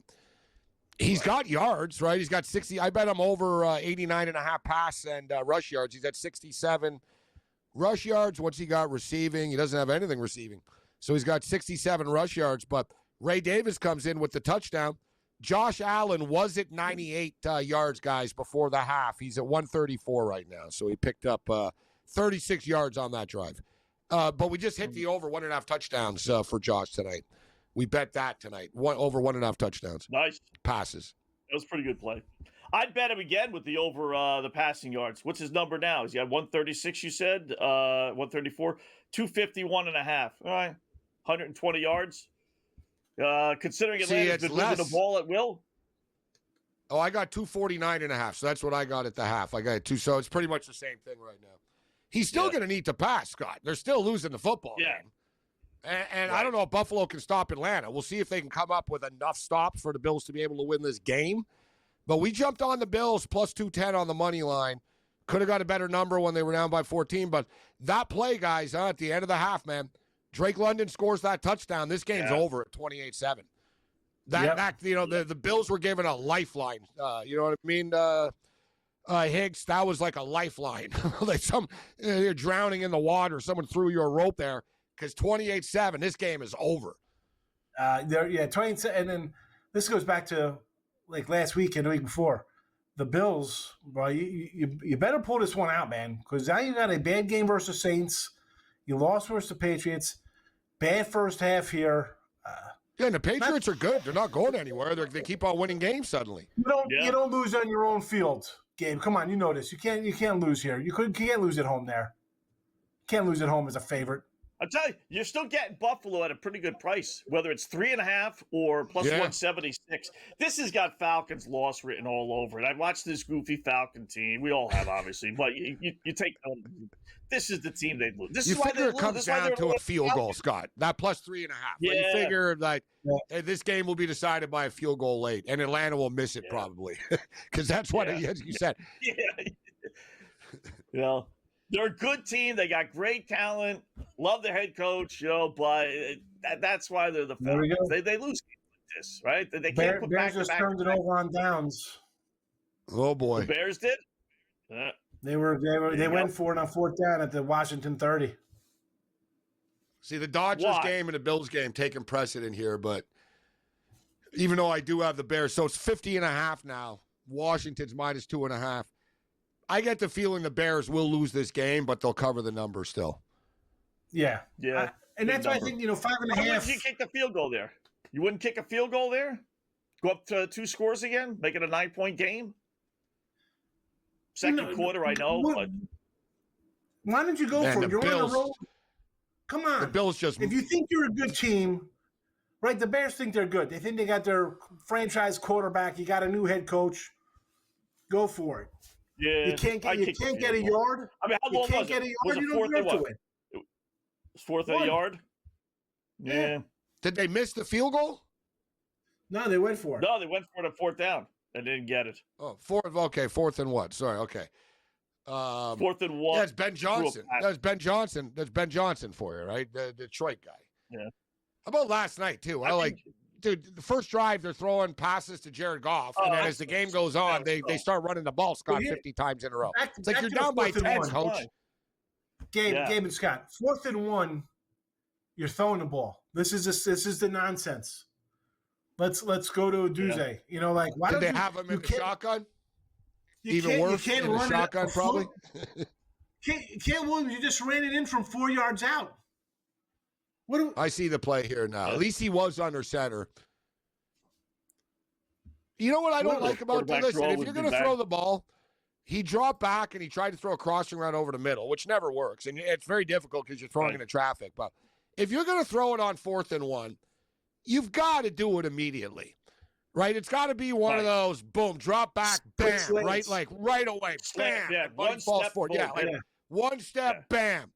Not he dropped back, Scott, 3 steps, waited, play developed. Yeah, wait for the play to develop. No, dude, like you need 1 yard. What are you doing? Like, you know what I mean? Yeah. It's like handing the ball off 6 yards deep in the backfield, like the dopey Ravens did yesterday. 4th and goal from the 1, and they hand the ball. I looked at it, and Derrick Henry at least got the ball. He got it at the 6-yard line. It's 4th and goal from the 1. You got this guy going 6 yards before the defender is even asked to make a tackle, and they wonder why it wasn't successful. It's just Ravens got shotgun. Last picks. Give us a lock. Life on the line, mortgage payment. Where are we going? Dodgers. We're taking Cincinnati on Thursday night. That's what we're doing, baby. Taking the Bengals. Oh my God! Oh, buying your into life the on the line is the Bengals. Wow. Mortgage payment is the Bungles. All right. Sean doesn't value his life very much.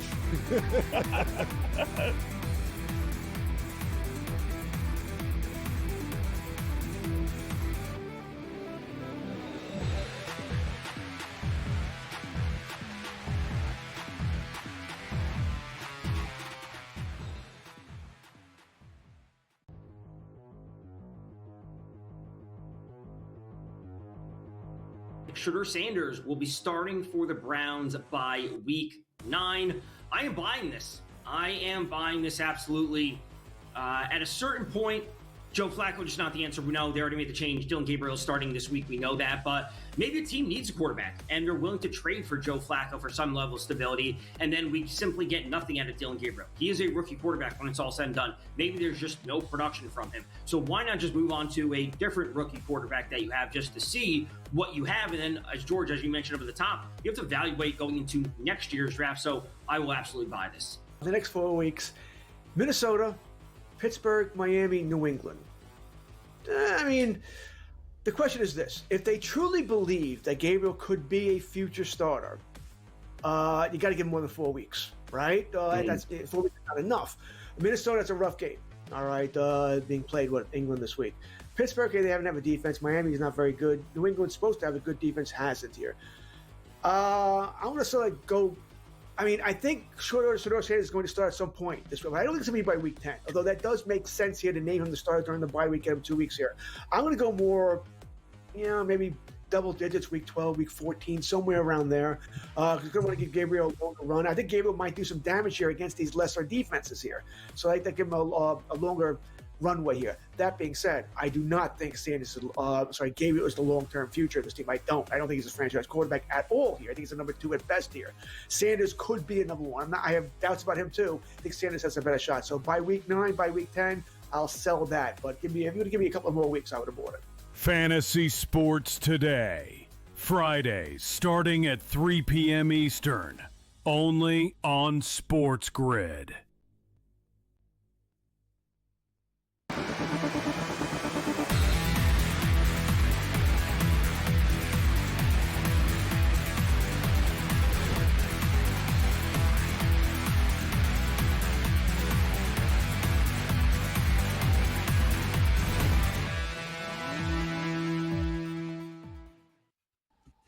Hi, welcome back in Game Live. Game Day here on the grid. So here we go again with the Dodgers. First and second now. They've had base runners every stinking inning and haven't been able to score. So first and second, They're going to break Betts, through. I have batting. Yeah, eventually, hopefully, right? Mookie do it right now? Of course not. What do you do? Double play? Fudge. Double play Mookie Betts. And the Bills are fifth. Yeah, we're Bills the Bills are starting to come back a little bit. Yeah, the Brewers get out of it again, Scott, unfortunately. Yeah, in-game total down to 3.5. That's pretty low, huh? 3.5. Wow. Brewers have we one don't get hit. any goals in Utah and Chicago, for the record. I lose the first period bet. Still scoreless, Utah and Chicago after the first period of play in the Windy City. But the Buffalo Bills defense starting to swarm a little bit. You know, so we didn't see that in the first. They got to Michael Penix. They put him in a long situation. The Bills are definitely, the body language is better. I mean, that was a pretty embarrassing 6 quarters of football, Scott, in a row for the Bills.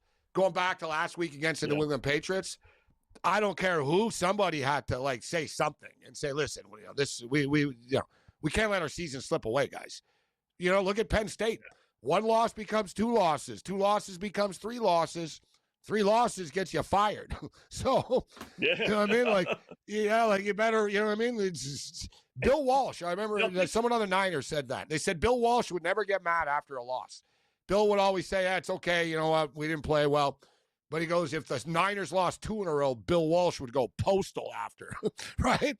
Bill would always say, it's okay to lose, but you can't lose 2 in a row, right? And, you know, I think that's true, Scott. And, you know, there's only 17 games. Like I said, seasons can go south pretty quickly with a football team. Yeah. You think about it, we'll say this back to Penn State for just a quick second. They had they had a touchdown lead in overtime against Oregon. Yeah, against the Ducks they went 2 weeks ago. They were undefeated. You know, from going undefeated, maybe number 2. And ranked 3rd in the country, Scott, or 4th in the country, ranked or whatever it was. 3rd, whatever, you know what I mean? To 3 weeks later, they were fired. Yeah. Wow. Season over. And like I said earlier, guys, I think the irony here, it wouldn't shock me if James Franklin ends up at UCLA. And he's the UCLA coach. Who would, you know, and I bet you the UCLA game last week was like, they knew they were going to fire him after that. You know, the Northwestern game was just sort of accelerated it. But James Franklin's going to end up somewhere. It'll be interesting to see, too. The fan base will not be happy, and some of them will. UCLA, if I'm him, Scott, I don't want to go to Florida or something like that. Yeah, but if you go, think about it. You're already going through the pressure. They're gonna be on you right away. Oh, you didn't win the big games. You didn't win there. You go to UCLA, they'll be happy to have him. You know what I mean? They had Deshaun Foster before. They don't have star coaches there, right? To be like, oh, wow, we got James Franklin. He's a good recruiter. Guy got Micah Parsons. Guy got, Saquon Barkley. Yeah. You know what I mean? You can't say he's not a good recruiter. He's won a ton of foot. If I'm UCLA, I'm all over James Franklin, Scott. All over him.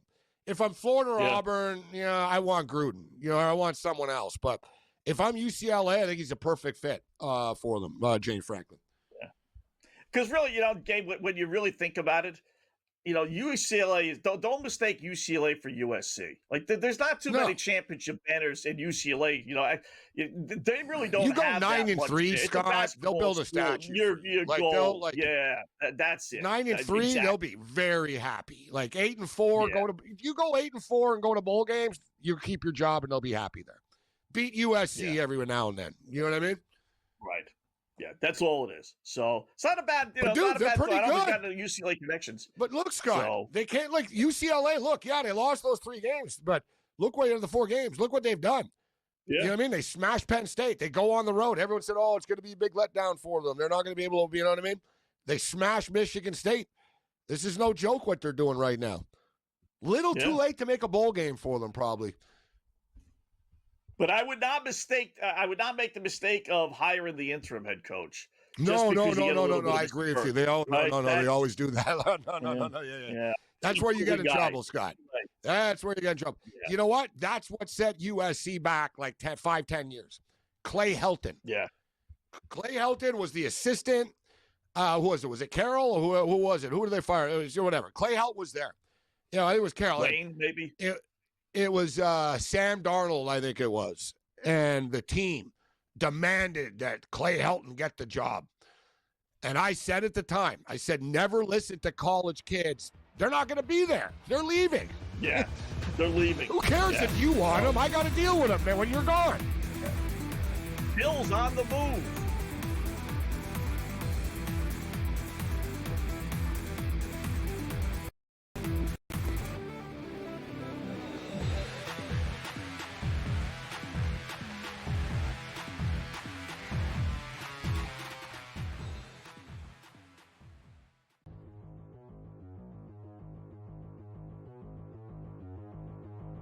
Shedeur Sanders will be starting for the Browns by week 9.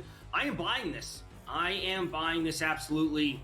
At a certain point, Joe Flacco just not the answer. We know they already made the change. Dylan Gabriel is starting this week. We know that. But maybe a team needs a quarterback, and they're willing to trade for Joe Flacco for some level of stability, and then we simply get nothing out of Dylan Gabriel. He is a rookie quarterback when it's all said and done. Maybe there's just no production from him. So why not just move on to a different rookie quarterback that you have just to see what you have? And then, as George, as you mentioned up at the top, you have to evaluate going into next year's draft. So I will absolutely buy this. The next 4 weeks, Minnesota, Pittsburgh, Miami, New England. I mean, the question is this. If they truly believe that Gabriel could be a future starter, you got to give him more than 4 weeks, right? That's 4 weeks is not enough. Minnesota, it's a rough game, all right, being played, England this week. Pittsburgh, they haven't have a defense. Miami is not very good. New England's supposed to have a good defense, hasn't here. I want to sort of go. I mean, I think Shedeur Sanders is going to start at some point this week. I don't think it's going to be by week 10, although that does make sense here to name him the starter during the bye week, get him 2 weeks here. I'm going to go more, maybe double digits, week 12, week 14, somewhere around there. Because I'm going to give Gabriel a longer run. I think Gabriel might do some damage here against these lesser defenses here. So I think give him a longer runway here. That being said, I do not think Gabriel is the long-term future of this team. I don't think he's a franchise quarterback at all here. I think he's a number 2 at best here. Sanders could be a number 1. I have doubts about him too. I think Sanders has a better shot. So by week 9, by week 10, I'll sell that. But if you're going to give me a couple more weeks, I would have bought it. Fantasy Sports Today, Fridays starting at 3 p.m. Eastern, only on SportsGrid.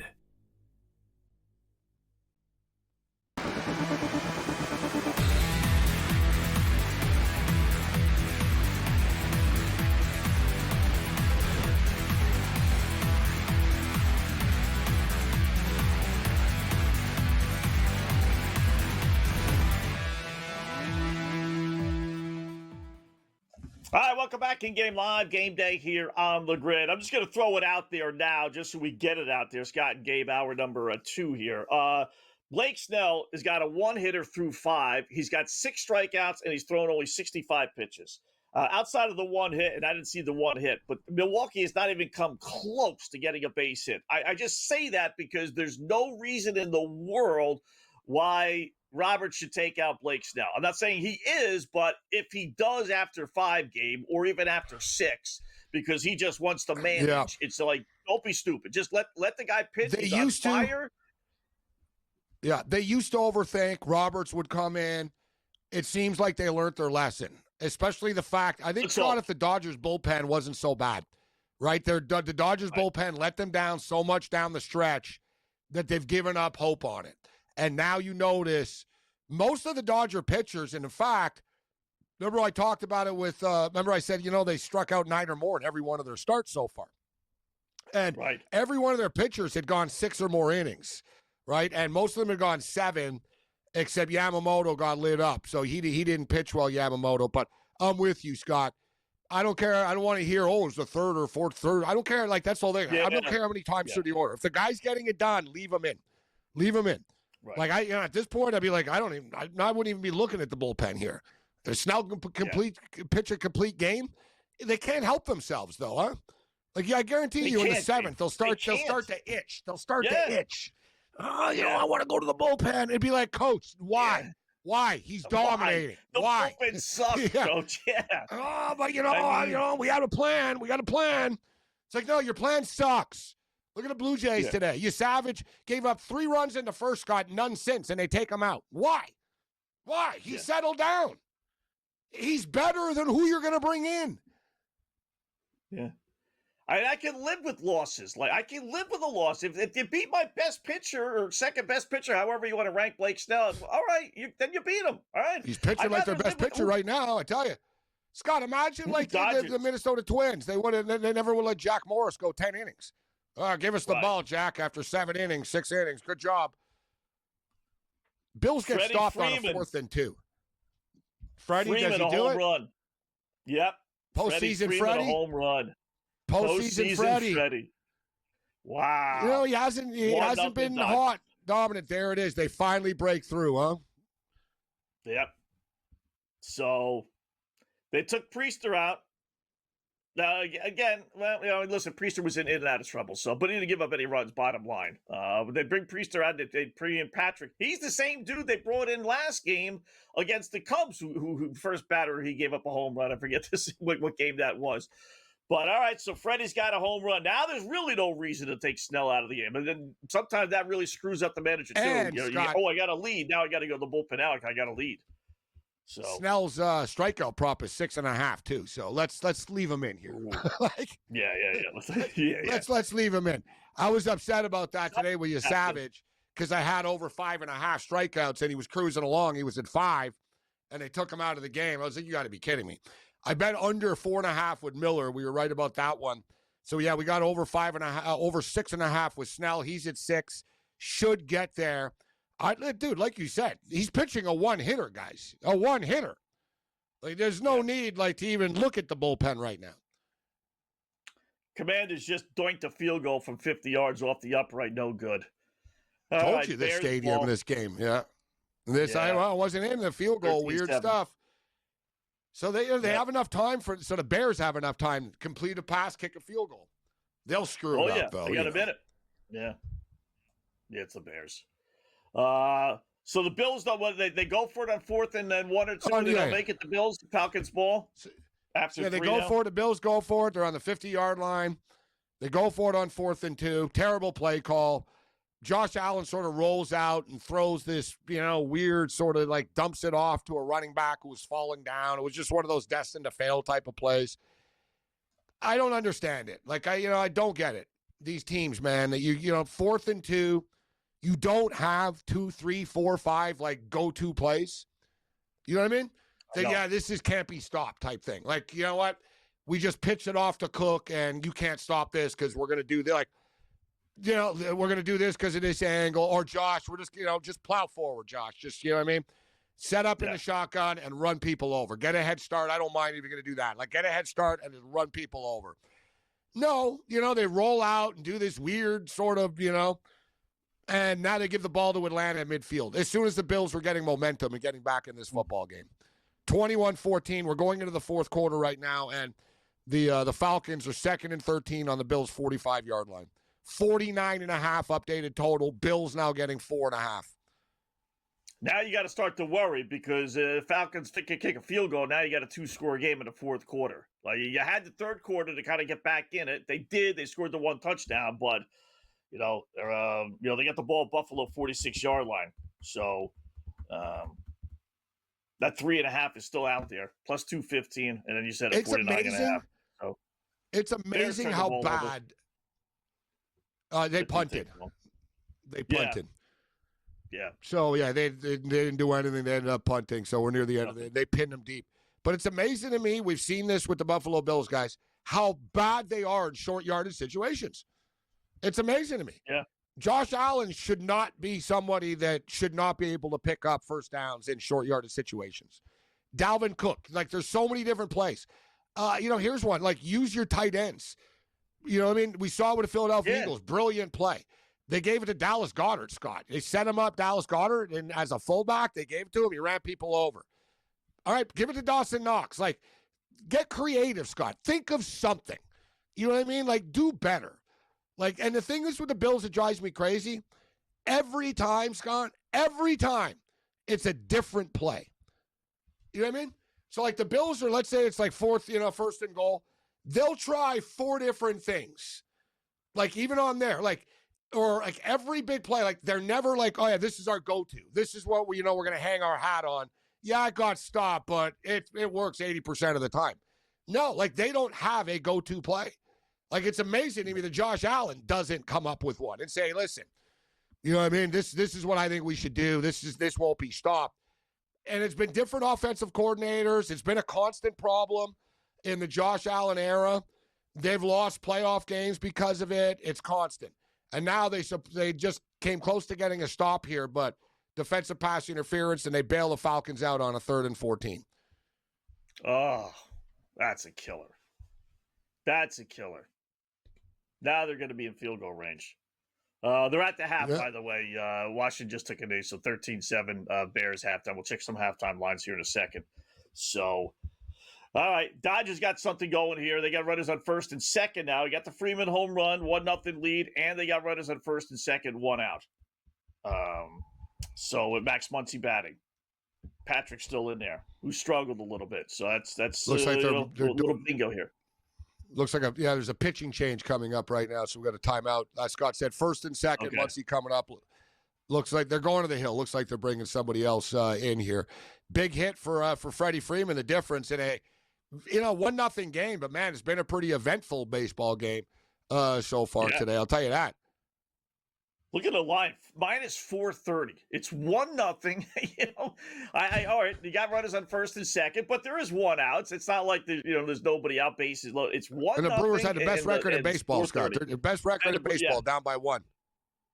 At home, no less. That penalty, the penalty really came back to hurt the Buffalo Bills. Robinson pops a big play down to like the 11-yard line now. Wow. They got to hold to a field goal. Like they score a touchdown, this game's over. If it's 28-14, the Bills, they're not coming back, right? They're not going to score 2 quick touchdowns and win in overtime or anything, especially the way their body language, their attitude is tonight, which is bad. They hold to a field goal here. They got a puncher's chance, but I don't know if they can. Wow. They can't tackle. That was a big penalty. You went from punting to allowing them to get a first down. Wow. All right, we'll check some halftime lines with the Washington Chicago game.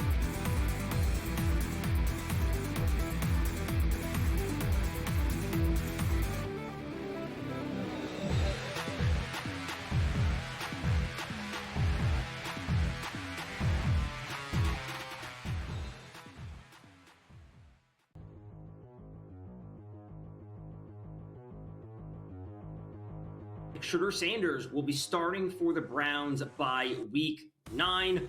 I am buying this. I am buying this absolutely.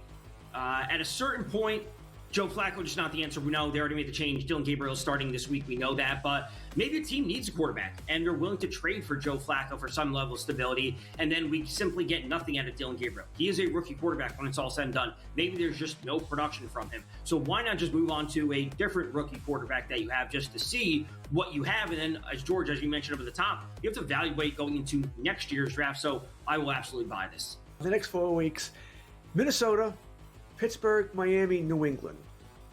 I mean, the question is this. If they truly believe that Gabriel could be a future starter, you got to give him more than 4 weeks, right? That's 4 weeks is not enough. Minnesota, that's a rough game, all right, being played, England this week.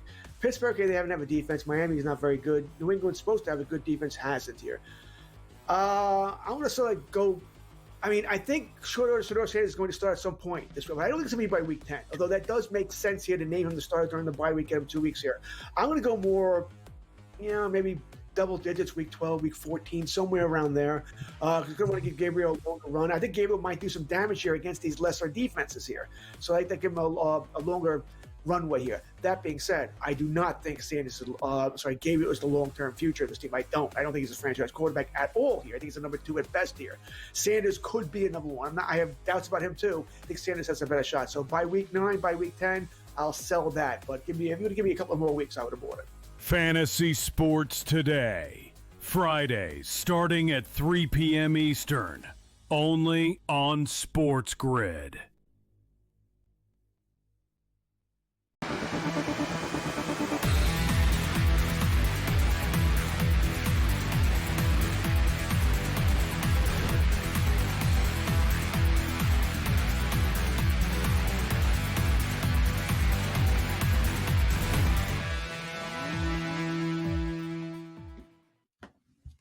welcome back in Game Live. Game Day here on the grid. Scott and Gabe checking out all the action.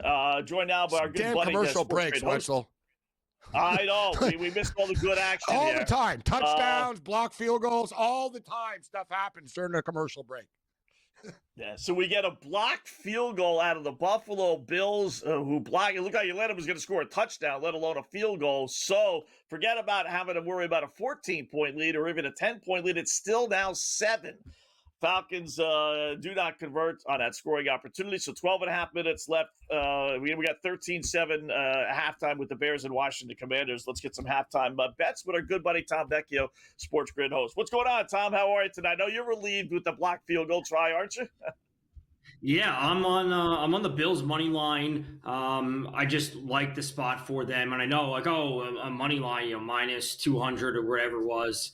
I believe in good teams. Good teams should win. That's where I'm at. I spoke about a ton of props earlier in the day on the early line with Joe and Donnie, on Kyle Pitts under 40.5, on the passing attempts over for Caleb Williams, Deebo Samuel over on yards. The first two are trending well. That last one with Deebo not looking great right now. Washington's the game we haven't, at least I know, Wetzel, you got your eye on it more top. I'm a Dodger fan and I'm a Bills fan, right? So it's like overload. And the Canucks the Canucks are losing 4-2 right now, which I'm not happy about, but that's another story. But what about the Washington game at the half? Any guys you have your eye on as far as player props are concerned for the Bears or the Commanders? I would still be looking to Daniels. I think just the way their offense is operating is straightforward. No one's really done a whole lot. And that's really what it comes down to. DJ Moore picked up a bunch of yards. He got a little bit banged up. Debo's got 2 yards at halftime. He's up at 31 live. Roma Dunze is 11.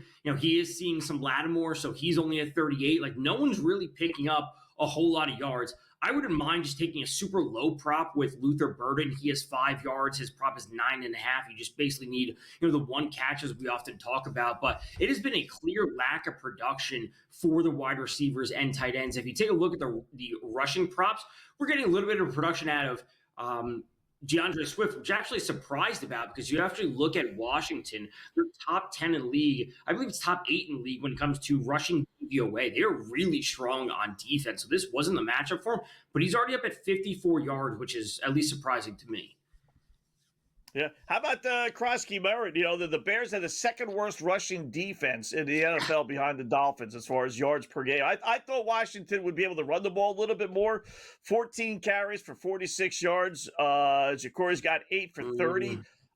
His number is double that, 60, which is pretty much what it was to start the game. Any thoughts on maybe going to him? Yeah, so if you look at his do we want to go all rushing plus receiving? That's the question. Because he does see a little bit of work in the pass game. It's not a ton. He only 7 receiving yards. But if you go to his rushing plus receiving and you go to 80 yards, rushing plus receiving, game script, they're playing from behind. They have to pass the ball a little bit more. Even though the matchup is awesome for him, I would go with the rushing plus receiving, take it a step higher. You have to get to 80 yards. But I would take both options. Just give you more outs to get the bet cashed. He's got. Does he have any catches right now? Let me go to. Yeah, he does. He has the one catch for. He's got 7 yards receiving, so he's got 37 yards combined. How about this? They're giving you. I know you got to lay minus 220, Tom, but they're giving you 50 yards or more rushing and receiving at minus 290. He already has 37. He's not going to get 13 more yards rushing or receiving in a second half. I mean, who wants to lay minus 290? Nobody. If you go to Jacory Krosky Merritt's all rushing yards. Oh, it's rushing yards. Never mind. I thought it was a combo. I thought it was you got to scroll one more down. It's rushing, receiving. Because I was going to say the 50 yards is minus 1,800. But I do guys, like the Bills. Go ahead. The Bills did it again. You can't make this up. They did it again. What did I say about short yardage situations? So it's 3rd and 1. Yeah. They try to run a little reverse to a running back, to a wide receiver. They muff the handoff. Because Moore's not why remember I just bitched, Scott, that they tried something different all the time, like they don't have anything. So now they try to get cute. He drops the ball, they lose yards on it. You can't make this up. Like, you're telling me out of all the hands on the Bills that you wanted Moore with the ball there on 3rd and 1? Like, it's unbelievable how bad the Bills are in short yardage situations. 4th and 2, they get stopped. 3rd and 1, they get stopped at midfield. Unbelievable. There's a short list of players, and more should not be on that list of players who should be seeing the ball on 3rd and or 4th down. How about a Josh Allen sneak? Right? How's that, guys? How about let's just sneak the ball with Josh Allen and get a first down? Yeah. I mean, do a little simple rollout, a little bootleg, right? Send everyone to the right, and he rolls out to the left. Simple backyard school bootleg. You know, he's not going to get 1 yard. You know, and guys, it wasn't the defense that got the ball back for them before. The defense got carved up, right? Yeah, it was the space. You know, so they blocked the field goal. Good for you. Can the Bills stop them? They just punted the ball. They got him pinned deep, but can they stop him is the question. It seems at times with the Bills, at least from my perspective, it seems that sometimes offense, defense, special teams, that sometimes they only get 2 of 3 clicking in the same half, the same game, whatever you want to call it. And, you know, the defense hasn't looked great. The offense, you know, they're doing their part for the most, scoring. Okay, now you kind of get the special teams involved. It's like now someone else has to step up and do their part as well. My under is looking a little bit better. All of a sudden, it's down to 44.5. Both games 44.5, as a matter of fact. Did you like the over or the under? I thought Tom, this was either one of the games. What about the 45.5 in Washington? I like the under in this game coming in, the under 49. You know, a little bit of weather always does play a part. It's not like we're not dealing with the monsoon. It's not some crazy amount of rain and or wind, but it does impact things, you know, some percentage. So to see just slightly less production on offense, I thought the 49, I thought it was going to move this morning. I thought it was going to drop to 47. So I liked under 49.5, and it's certainly trending that way. All right, talk with Tom Vecchio. I will tell you, this is in play when teams scored 21 points against the Bills, and the Falcons have 21 points. Buffalo 5-25 against the spread since 2022. That's really an amazing stat. All right, talk with Tom Vecchio. More thoughts out of him. Maybe get some baseball stuff from Tom when we come back. In-game live, game day here on the Grid.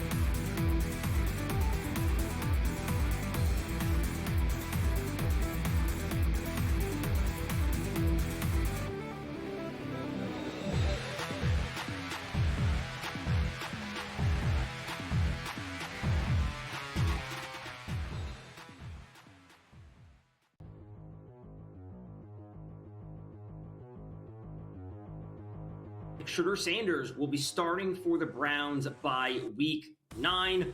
I am buying this. Absolutely.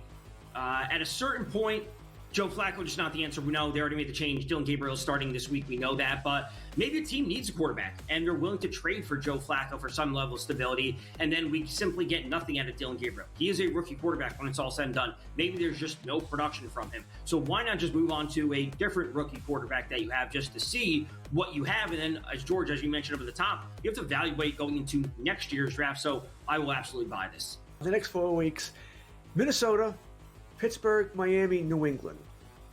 I mean, the question is this. If they truly believe that Gabriel could be a future starter, you got to give him more than 4 weeks, right? That's 4 weeks is not enough.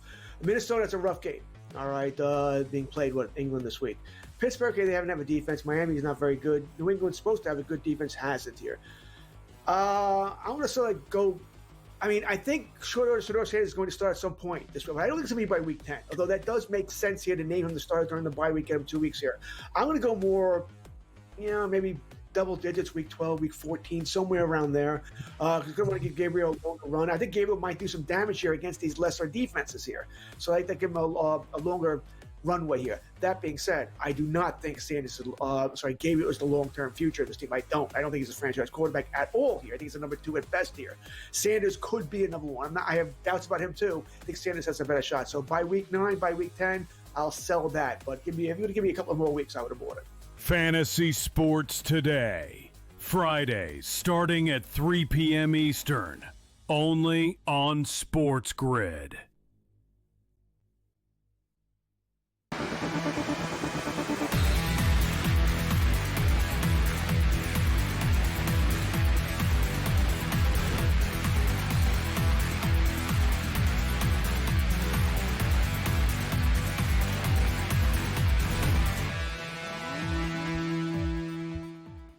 All right, welcome back in Game Live. Game Day here on the grid. Scott and Gabe, hour number 2, closing it out. We're here for another hour and a half or so till the end of the Washington-Chicago Bears game, which is just starting the third quarter. Talk with Tom Vecchio, SportsGrid host. So football's in. How about a couple of baseball thoughts here, Tom? How shocked are you? Well, we'll start with the game that's going on before we get to the Seattle game. Dodgers leading the Milwaukee Brewers 1-0. They didn't score. They had a couple more runners on, but they ended up not scoring. Bottom of the 6th inning. Dodgers minus 430 money line, which is crazy. Brewers 3-1, over under 3.5. Your thoughts on Dodgers Brewers right now? There's a part of me that wants to play the Brewers on the money line at this point. Like, that is a crazy line. So we're obviously going to see the Dodgers be the favorites, but to see it that dramatic just inherently has me interested in the other side. I think that it's a bit too much. And it's only one run. We're not talking about a 4-run. Yeah, just out of principle.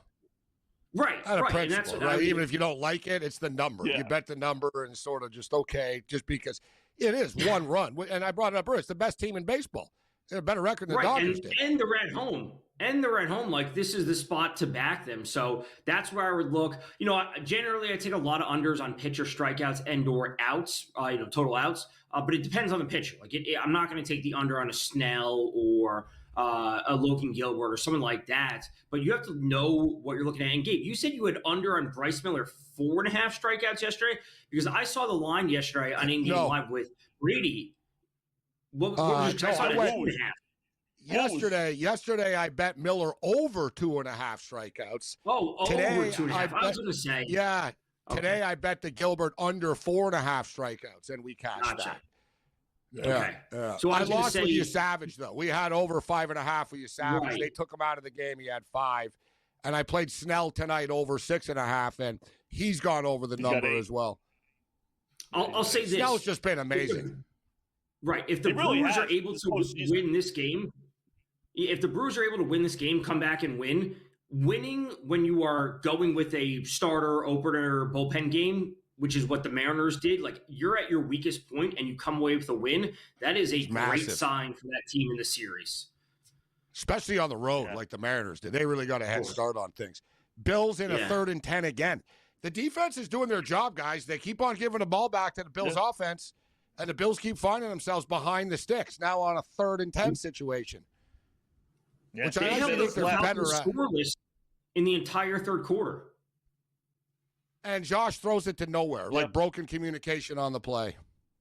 They got to stop him again somehow. Wow. Like, it's just they're running out of real estate. We're down to 6:55 left in the game right now, 21-14. Yeah, you got to punt. You can't give him the ball, right? So, wow, that's tough. It's amazing that they just can't get the offense going. Yeah. We are talking about the Falcons here. It's not the 90 or 85 Chicago Bears. Josh is stuck at 150 yards passing. He's not even going to get. We're not even going to get the number in game that we bet at 249.5. Yeah. Unless it went to overtime, maybe. Overtime. Yeah. Oof. I got a goal out of Chicago, by the way. I'm down to Utah and the LA Kings for my everyone scores at least one goal. Was it Bedard? I'm surprised. Let me hope at least. Yeah. No, it was Ilya Mikheyev. Okay. So I am on the Blackhawks top in this game.